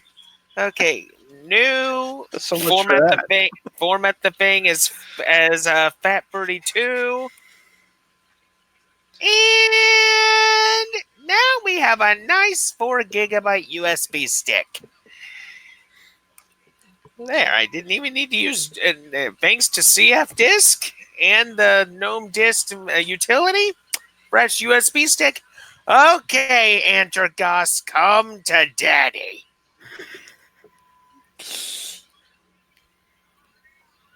How many minutes? 4 minutes. No, free. Oh, wow. This ISO is not even that big. It's 1.3 gigabytes in size. Well, for the record, I found a quicker way to download things. Web browsers suck at downloading things. What you want to do is copy the download link. Make sure you have a direct link to the download. Not a direct link to something that's going to say 5 seconds till your download. Make sure it's a direct link to your download. And then use wget to get it. Mhm. Okay. So I have to do this with a terminal, right? Yeah, it just it proves to be a little quicker for me. Okay. wget space paste.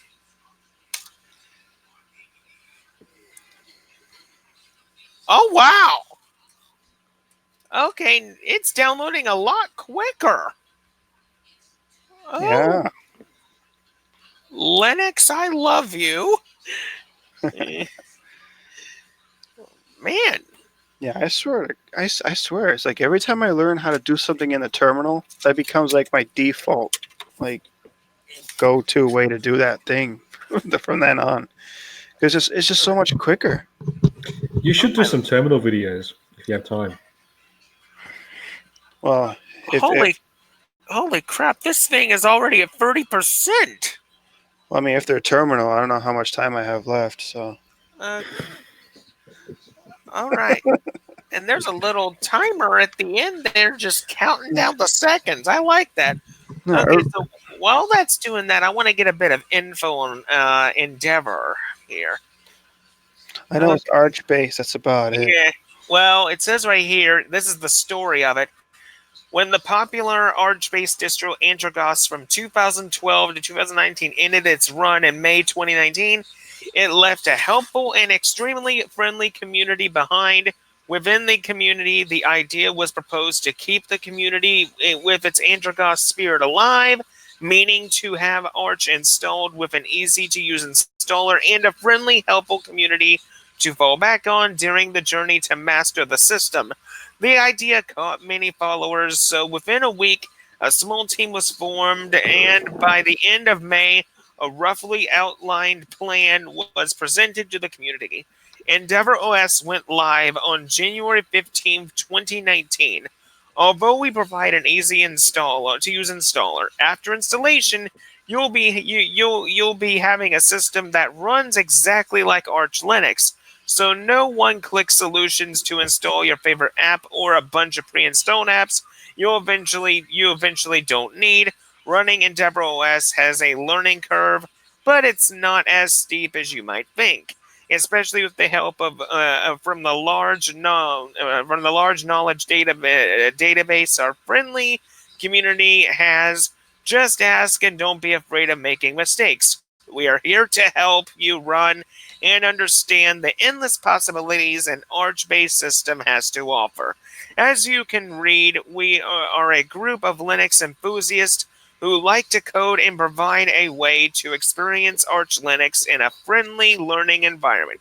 There is no commercial company behind it, nor do we have the ambition for commercial purposes in the future. For us, this is all about being a labor of love and the excitement of sharing our project with the community. Hmm. That is wonderful. That is wonderful. Wow. That is good. That is Uh, good because I have to agree. Arch is, I think, and I'm not saying this to be a fanboy, but also I am. Okay. Arch, I think, has been the most streamlined experience I've had out of any distribution I've ever tried. mhm. Believe me, I didn't land on it because of the forum community. Okay. Okay, that's not what kept me on Arch. It's how do I put this? The centralization of all the applications in one of two places. Right. It's like it's the only distribution that didn't give me any issues with like dependencies.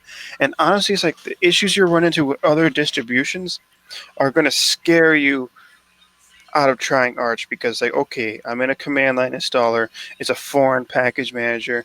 I'm gonna run into these issues, I'm gonna have to troubleshoot them during the installation. But you don't run but the thing is I didn't run into the same issues that I did on other distributions. And like that's what started me down the path towards insanity in Arch was like once I got past the initial hurdle of like installing it, I was like, wow, there's certain things that are just easier. Mhm. I mean, and like I think Manjaro is a good distribution too because it is very easy to install and it brings all the power of Arch with it. So like I think Manjaro is a very good choice as well. But um, the reason I chose Vanilla Arch is because I try to stay as close to the source as I can. Yeah, I'd say the same thing about Arco.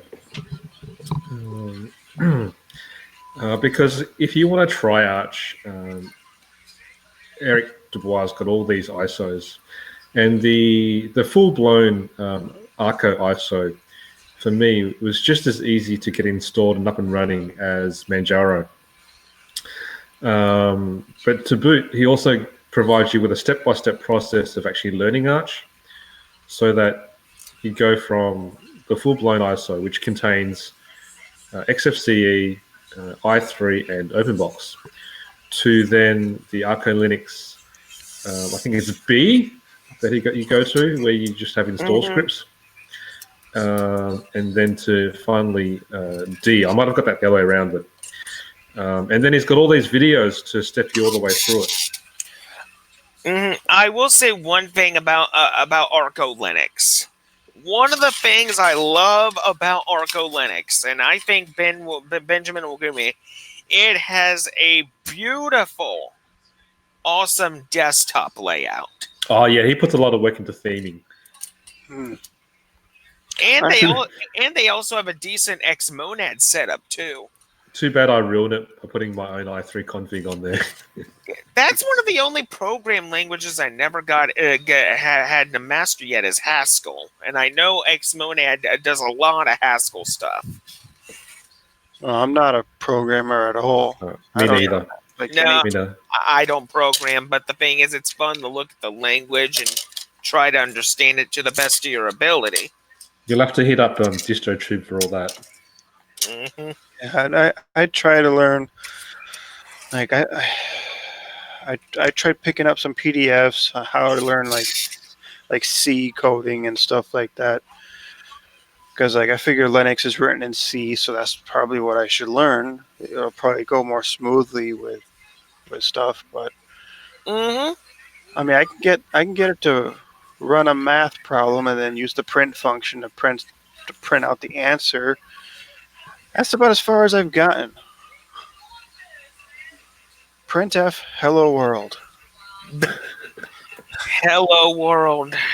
One of the very first, one of the best programs that a programmer starts with. I mean, you could literally find Hello World on anything these days. Yeah. It was actually the very first program to be put into homebrew on the PSP. Hmm. The one thing I find funny is when a gaming company Well, comes out with a console, and within a few months' time, there's the console security is broken into, and people are pretty much able to run any form of unsigned code they wish. well, but what I will say is this: is that um, the printf function actually came in handy because I actually use it for a lot of the i3 blocks up here. You can actually use the printf function to print the results of commands in Linux, and I learned how to do that to get it to print out the kernel version as one of my i3 blocks. Uh, let's see, I've used it to. I'm trying to think which else I used it for. I think I use it for my location i3 blocks as well. Although Mhm. I have cron jobs in the background to work those as well. I mean, I'm not advanced at all, but the little things I did learn are coming in handy. You know. No. Ubuntu announced not long ago that in the next LTS release that NVIDIA drivers are going to be automatically installed. Yeah, I read that Ubuntu is going to be included in the latest NVIDIA drivers as well. I think And that's good for them to do that because it's very. I mean, Linux and NVIDIA have never ever got along. no, I think Richard Stallman's going to have a stroke. I felt a disturbance in the force, and then I felt the earthquake when he fell. But but no, my whole point with Richard Stallman is I wish that I could adhere to his philosophy. I love his philosophy, FOSS, and I wish everybody would adhere to it. Problem is, my computer hates his philosophy.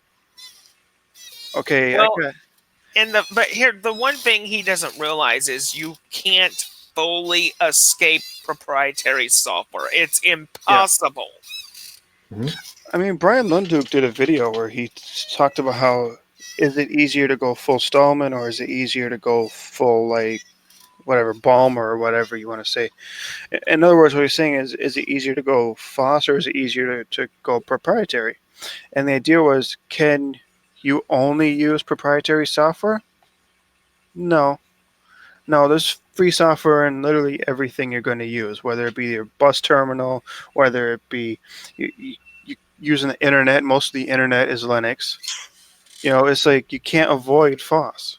And he says that it's easier to go Stallman than it is to go Balmer. But he said at the same time, not even Stallman can go full Stallman. So don't feel bad.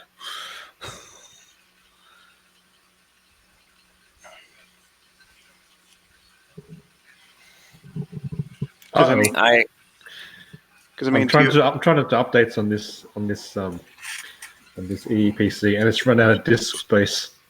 And I just did a DF, and it's down to 3.6 megabytes on the hard disk available. you should try Windows 10, but know that Windows 10 requires 32 gigabytes just to run updates.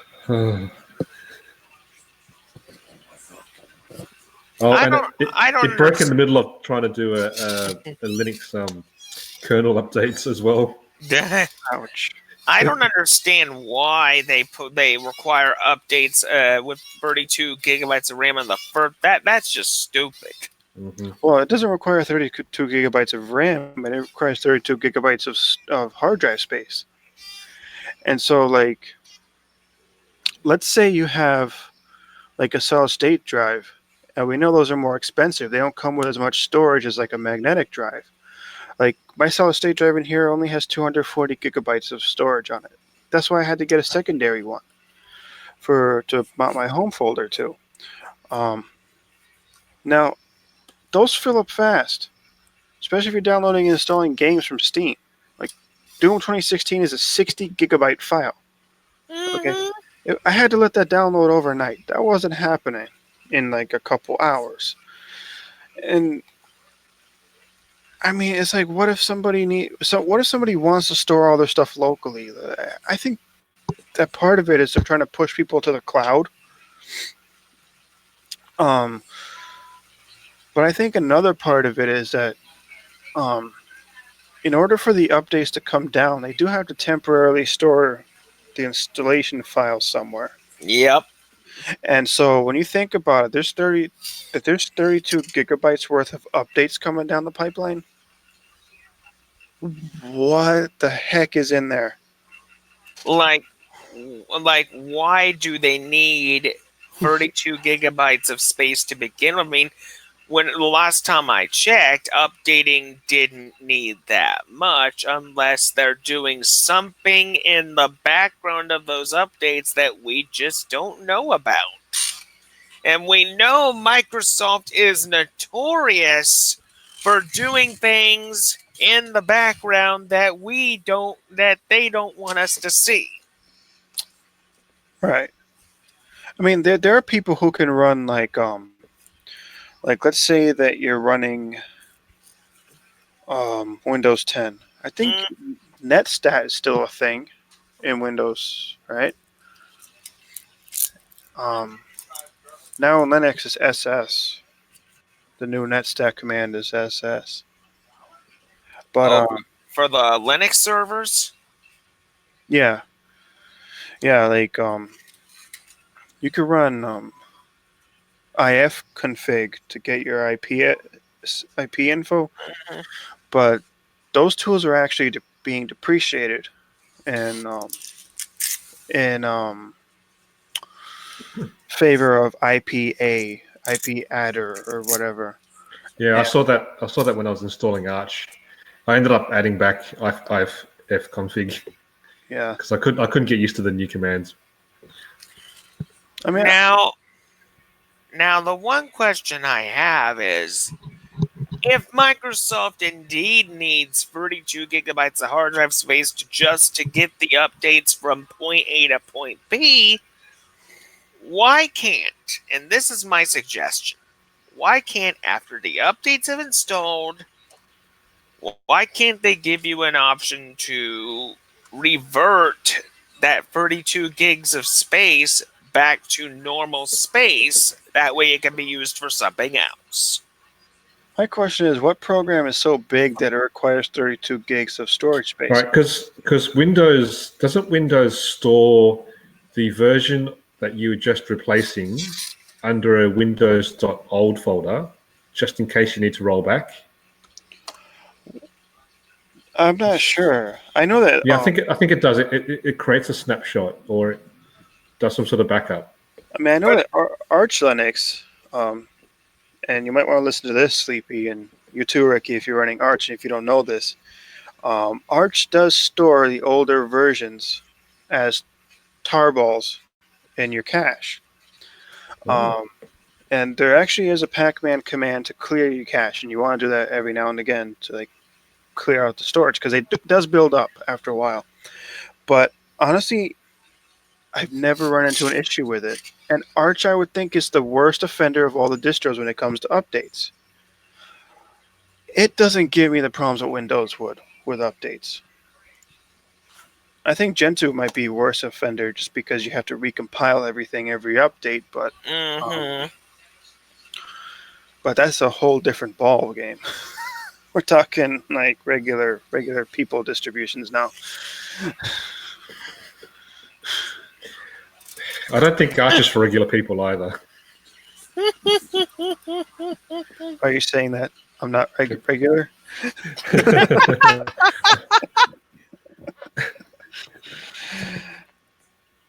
No, like Hey DT. I think we said Arch too many times. oh, I think we just summoned the Arch Derek. Master Hey, into the arena. yeah. Yeah. I think my channel might be more unstable though.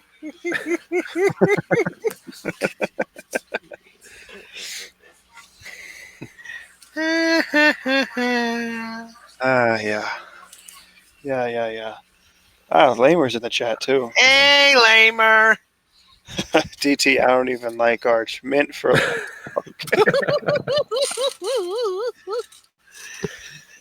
I think DT just likes his Manjaro too much. Hey, I love mint in my tea. And that's actually the best way to use Linux Mint. Yeah, I think the winner here is Lubuntu. Yeah. I will say that that's really awesome that you did that, Vince. I'm just Well- worried these updates won't complete. I'm just watching it. I've never Well- watched an update so closely because if I do a df command, it's probably going to be 0 disk free space. MX, I hear, is a pretty good option too, Lamer. Yeah. It is. It's a nice Debian system. It's got XFCE on it. Well, I like that it's closer to Debian. Mm-hmm. It doesn't have all the Ubuntu junk, and it's actually pretty easy to use. I will say, out of all of Ubuntu's flavors, Ubuntu is the best option if you have extremely old hardware. Yeah. I don't know if you can see that, but I just ran a df command, and can you see how it's 0 on SDA? Wow. Oh, Whoa. yes, that's true, DT. OpenBox always gets high marks. That's why OpenBox is Yeah. my favorite window manager of all time. I love OpenBox. I Who do can like. who can say that they've run their hard disk all the way down to 0? The reason why I like OpenBox so much is it's lightweight, blazing fast, and highly customizable. What I'll throw out there too is that when Arch dropped 32-bit support, the community forked the 32-bit repositories. Mhm. So there is something called Arch 32.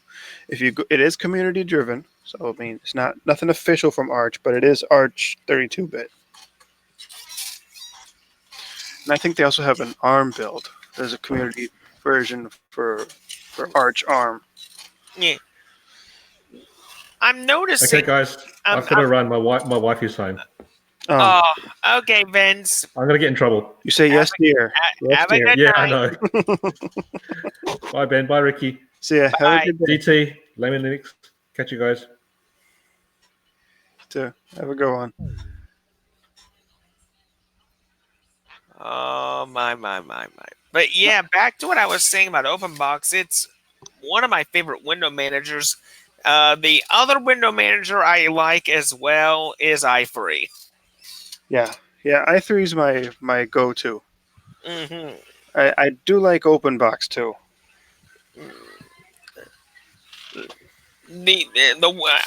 I need to get used to the other window managers because I know there's a whole bunch of other ones. I need to figure out how to use Awesome, and I also need to figure out how to use Xmonad and Qtile.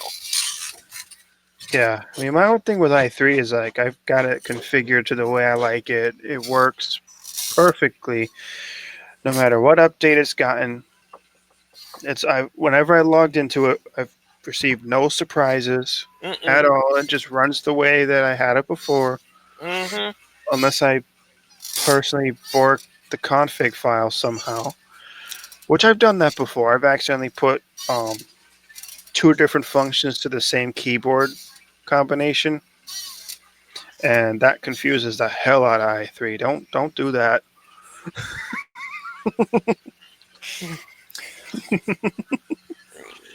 I will say one of the things that I'm liking so far is I really like this new GNOME shell extension that's going around, the material shell. Yeah, I've seen that. It looks like GNOME and i3 had a baby. Yeah, and it's called Material Shell. It's a tiling window manager for GNOME.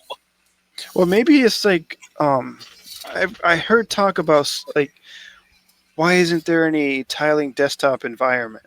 Right, you have tiling window managers. What about a tiling full-fledged desktop environment? I think that's as close as you're gonna get. Yeah, I mean, a tiling environment that's never been done before. The closest thing you're going to get is a tiling window manager, and that's it. I mean, it would be interesting to see. It would. It really would.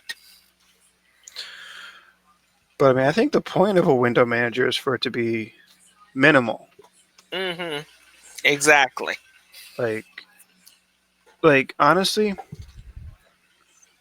um, even with all the resources I have on this system, I got an i7 with 8 threads on this thing. Yeah. 32 gigs of RAM. Mm-hmm. I got the NVIDIA, and I still notice a very significant difference. Like, let's say I log into i3.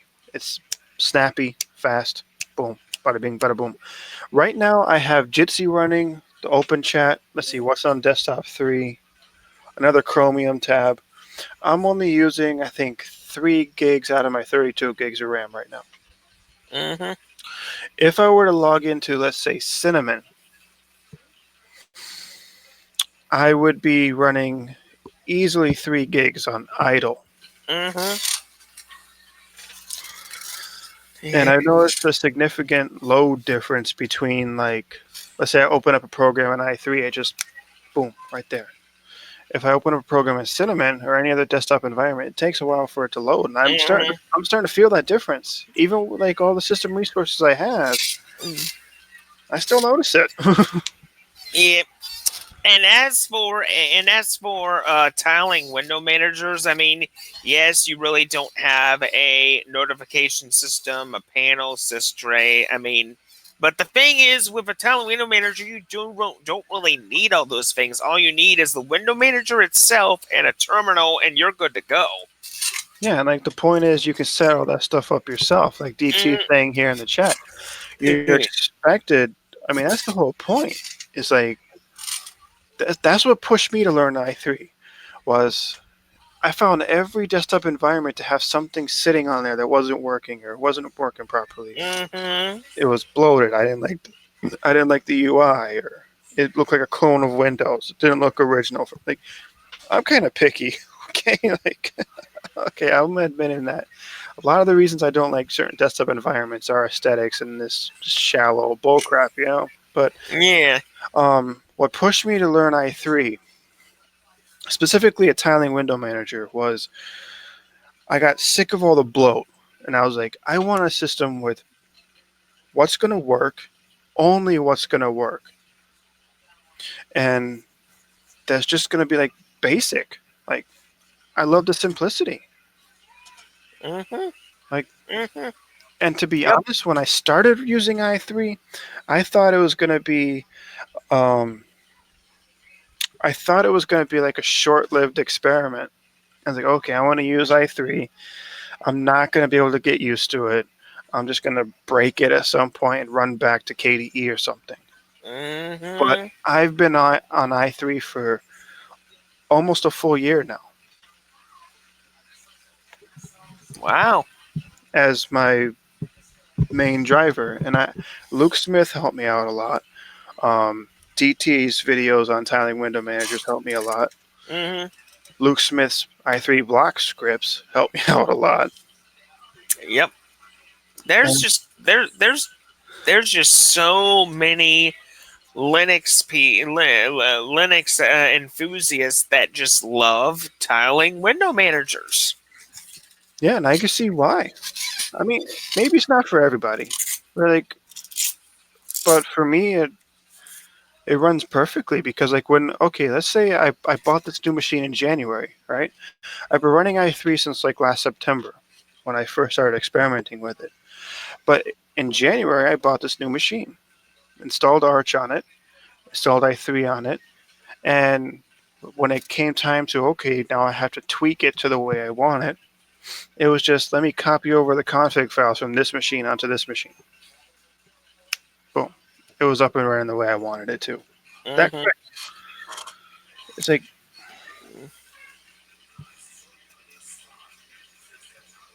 yeah, true. By the way, speaking of multiple monitors, I just ordered another one, and it should be here by Wednesday. Nice. So I have this one here, the built-in display on my ThinkPad, and I have an external one here in HP. They're both 1080p.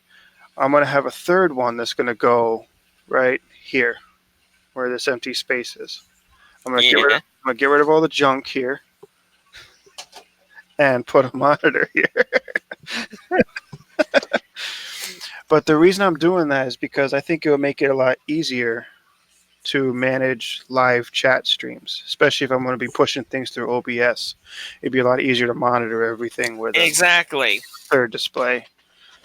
Yeah, the one thing, I mean, I've been using OBS for pretty much about a year now, and I've never figured out the whole transition screen thing as of yet. I don't really know how to use it. Oh, you mean in OBS, the transition? Mm-hmm. That's easy enough. You go to studio mode, Mm-hmm. and matter of fact, I should be able to do this, right? Everyone can still hear me, right? Looks like I accidentally hit a button on my mic. My bad. Yeah, that's okay. Well, it's got this little switch here. And sometimes I accidentally hit one of these buttons. But Yeah. it works, so. Anyway, here, I'm going to open up OBS. And I'm going to have it share the application window. Into the void we go. So, you'd open up studio mode, right? Okay. And, okay, this isn't going to work out. I'm going to have to change the webcam because this one's already up and running. So I'm going to change that to the built-in webcam. So if I put that here, see how I'm moving it around on the preview side? Mm-hmm. It's not doing anything on the program side, right? If I hit transition, all of a sudden, boom, it pops up. And so you can do that, get rid of screen capture, transition. Now all of a sudden it's there. Now, Nice. so obviously it looks like crap because I'm not doing this through OBS, but yeah, that's basically it. And like people get really creative, like the banners and stuff like that. I don't really get, like, I'm not an artist, and like this channel is far from professional, so it's just a little hobby of mine for now. Yeah.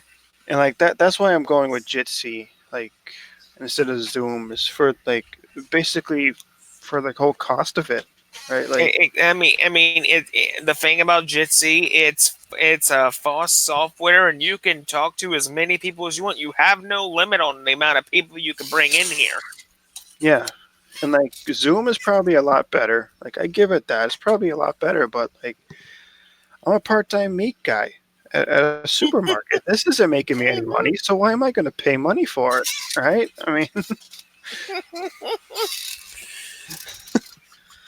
you want me to pay $150 a year for a video chat client?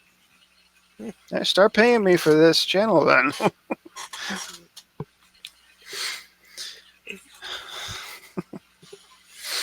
When Jitsi will do it for free. Exactly. I mean, this is, in my opinion, the best alternative to Hangouts. Yes, the audio and video may not be as good as Zoom or Google Hangouts or maybe SteamYard, but it works. It's stable for the most part. Oh, DT says he doesn't use studio mode. He to change scenes, I can click the next scene or use key bindings if I have them set. Yeah, that makes sense too because you can set multiple scenes. You can create multiple. Like I got scene 1, scene 2, scene 3, and you could transition. Oh, yeah, that's right. OBS is a powerful tool. It really is. It really is. I'm always impressed by it. Really. Mm-hmm. I mean, like I like. I'm ready to sign a petition. Would you sign this? Who would sign this to downsize the internet, simplify it? Or like I realize that we can't get everything to text based, right? We can't have a text based video chat, right? I get that. Okay, I'm not Oh yeah, Sleepy. I saw you cooked your neighbor's dog on MeWe.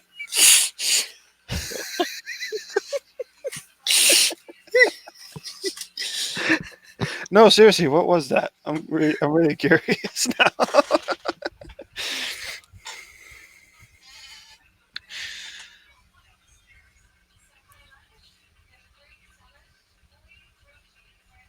Yeah, yeah. I would love to see everything go back to text based because like Lynx is like wicked speedy. Link, it's fast, and downloads through links is extremely quick. Yeah, yeah. Like Lynx was the only way I could figure out what was going on with gnomelook.org at McDonald's. Okay, and that's another story. Okay, I was at Ye- McDonald's and I was trying to go to gnomelook.org to get a GTK theme. It would not load on Chrome or Firefox. So I was like, okay, what the heck's going on here? I go into links and I just type it in. I know I'm not going to be able to do anything with the site on links, but I'm like, okay, let's see if it loads up. It informs me that McDonald's has blocked gnomelook.org for my safety. And it was all thanks to links to that let me know that. I guess Unix porn counts as porn. I don't know what their reasoning is.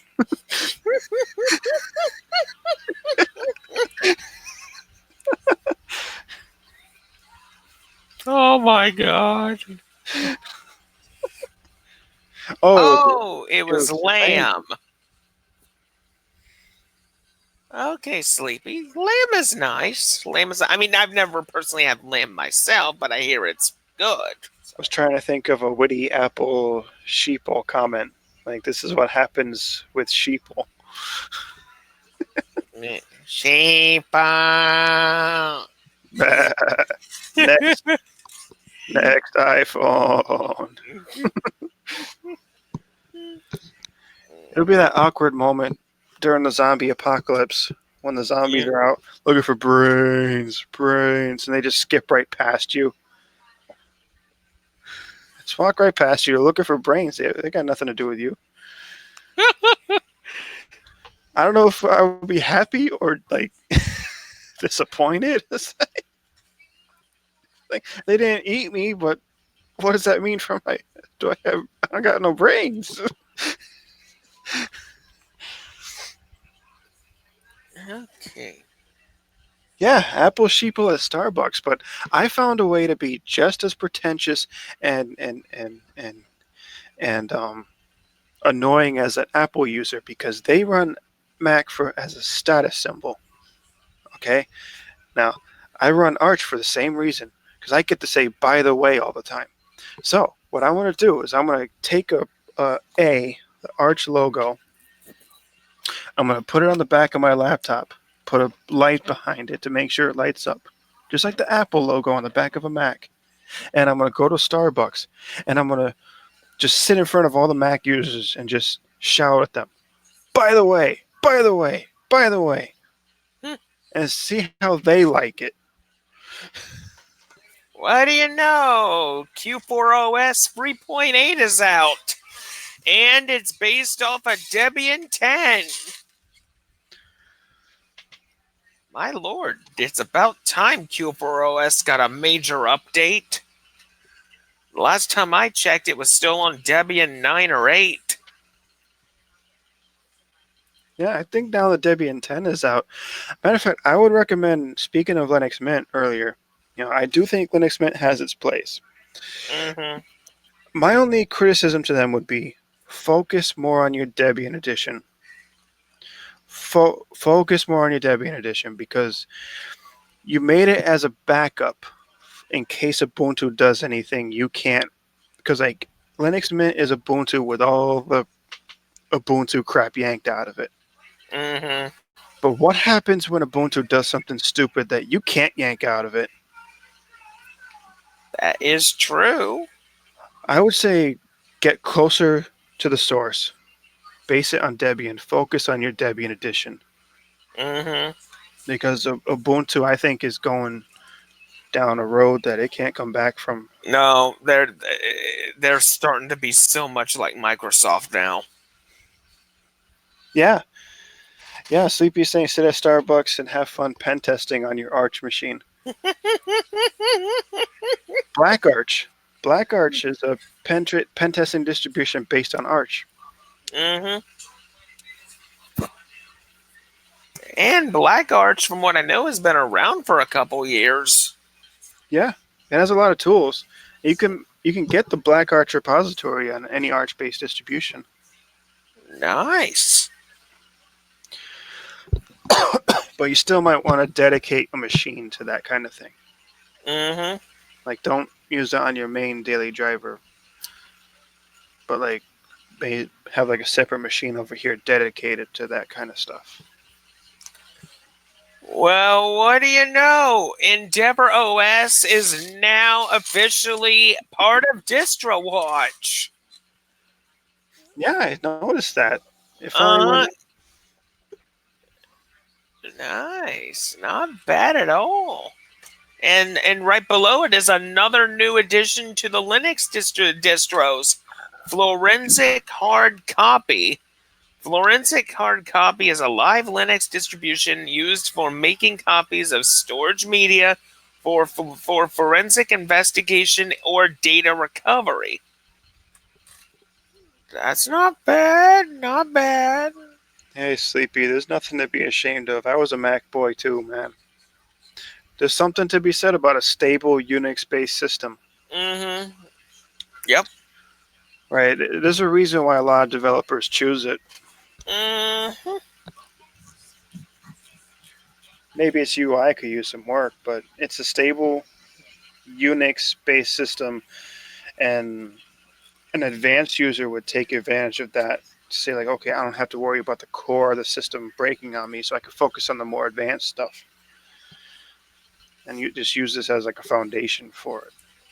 That's kind of what I did with the Mac back when I ran Mac. ASTS. That's Mark, right? Mark, STS Tech. Mm-hmm. Yeah.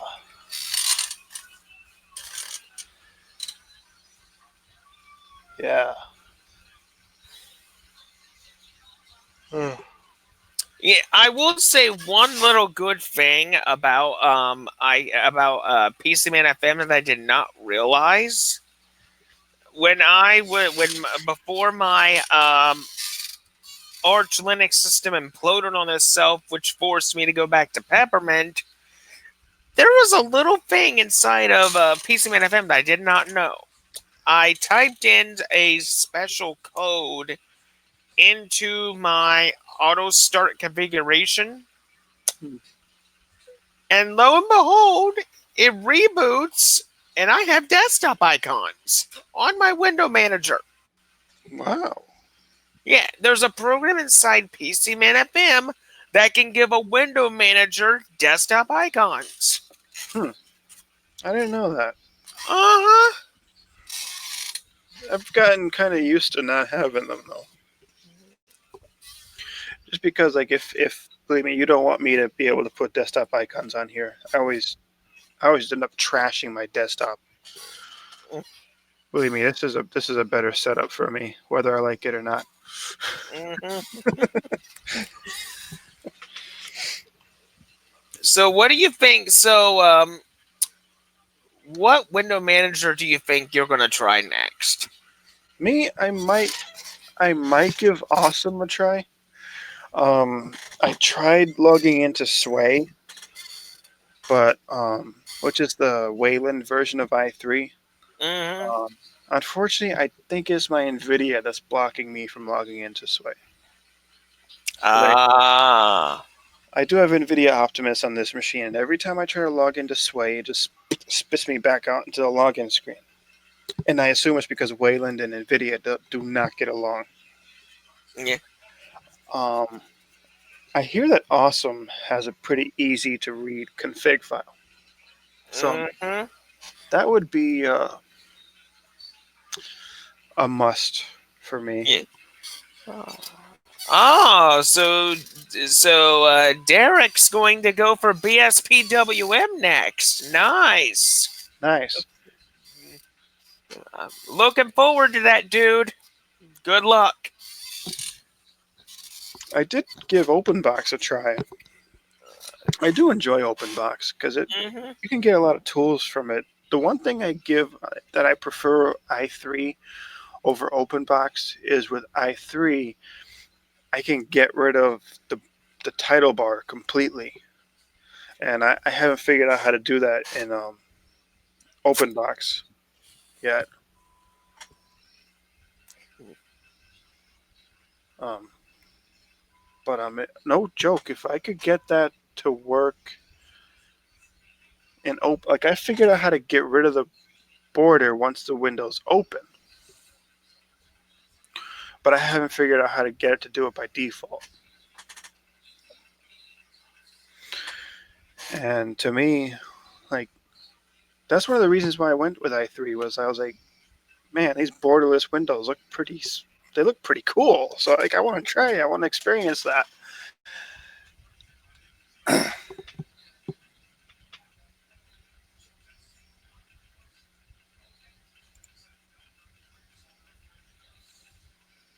Oh, I think I have to make DT moderator so he can share a link. Mm. Yeah, I don't know if I borked that, but you could try to share that again, Derek.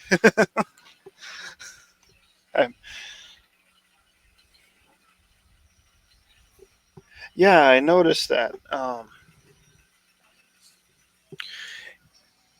Yeah, like, there's some things I like about OpenBox that, like, I like the floating windows to an extent. Um, you can just Alt Tab to switch between them. Yeah, that's not terrible. I don't mind Tint 2. A couple things I'd like to get in there that I got in i3 that I can't.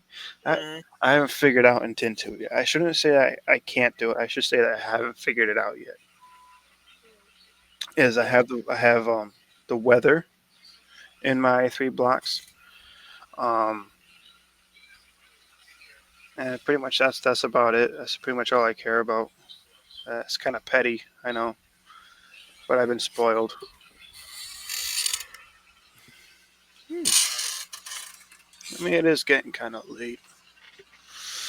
Yeah. Midnight here. It's midnight for me too. Oh yeah, because you're in Florida, Yeah. so it's just like summer year round for you. Hmm. Along with the along with the along with the summer temperatures. Thank goodness winter. Thank goodness the fall is just around the corner. Yeah. Well, you can thank goodness all you want. What comes after fall is winter, Yep. and I hate winter. The Night King can just go straight to an icy hell for all I care. I think if I'm correct, I believe winter is Canonical's favorite holiday. Well, favorite season. Because they just love to put their distros into freeze mode before a new version comes out. Yeah.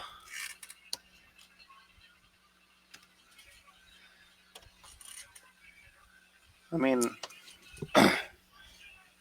right now I live in Massachusetts, in Mhm.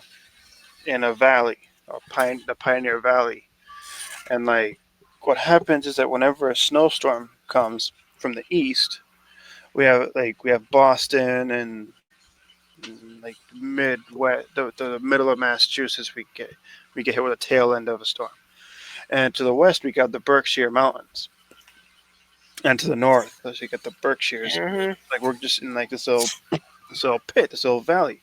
So by the time a lot of these storms get to us, it turns into an icy, rainy, like, just like mess. It's like I'd rather deal with just like plain snow than hail and cold rain. It's just the worst. But hey, welcome to New England, right? Mhm. You know what they say about the weather in New England? What? If you don't like it, just wait a minute.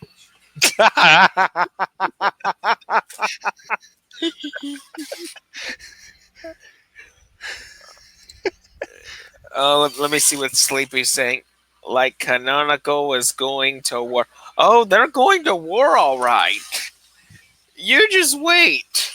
It's before we know it, it's gonna be Canonical versus any other Linux organization that wants to even rival them. But most likely it's going to be Canonical and Windows, and they're going to have a marriage made in heaven. But for us, it's going to be a marriage made in hell. We can make it. We can make it a red wedding, if you know what I mean.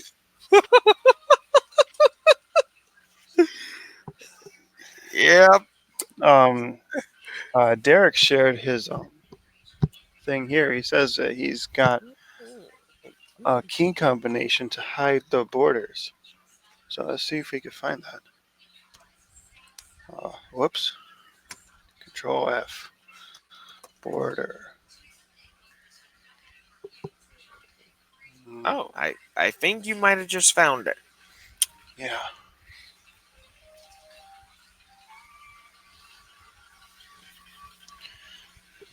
Mm.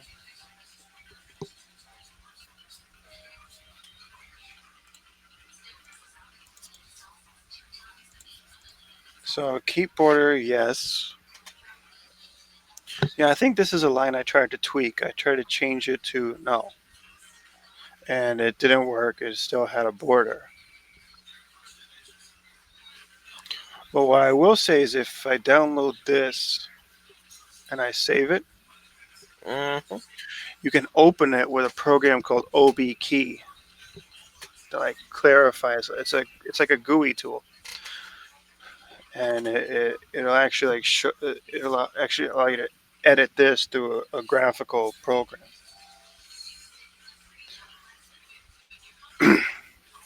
It basically translates all this to English. I see. I mean, unfortunately, I can't log out and log into OpenBox without killing the stream, so this will have to wait for tomorrow for me to just like experiment with it. Well, yeah, I mean, OpenBox is one of my favorites as well, Mhm. and because it's blazing fast too. It just doesn't tile everything the way the i3 does, but it's also I found OpenBox to be like just as fast as i3 in some cases. Mhm. Like I would have no problem living in OpenBox at all. Yep. Yep.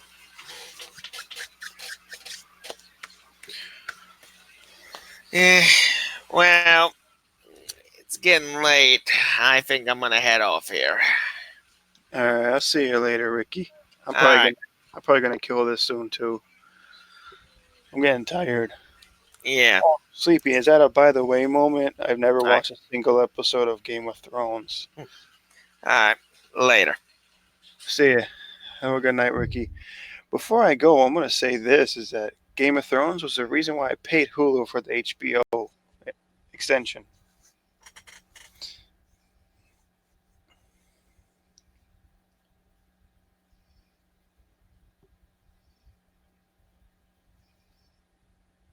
Alrighty. Well, it's been real. It's been a ride. We went from Newsboat to talking about flat Earth to history class, and then back to Linux. So with that, I think I want to head to bed. So I'm just gonna say have a great night and keep it FOSS, my friends.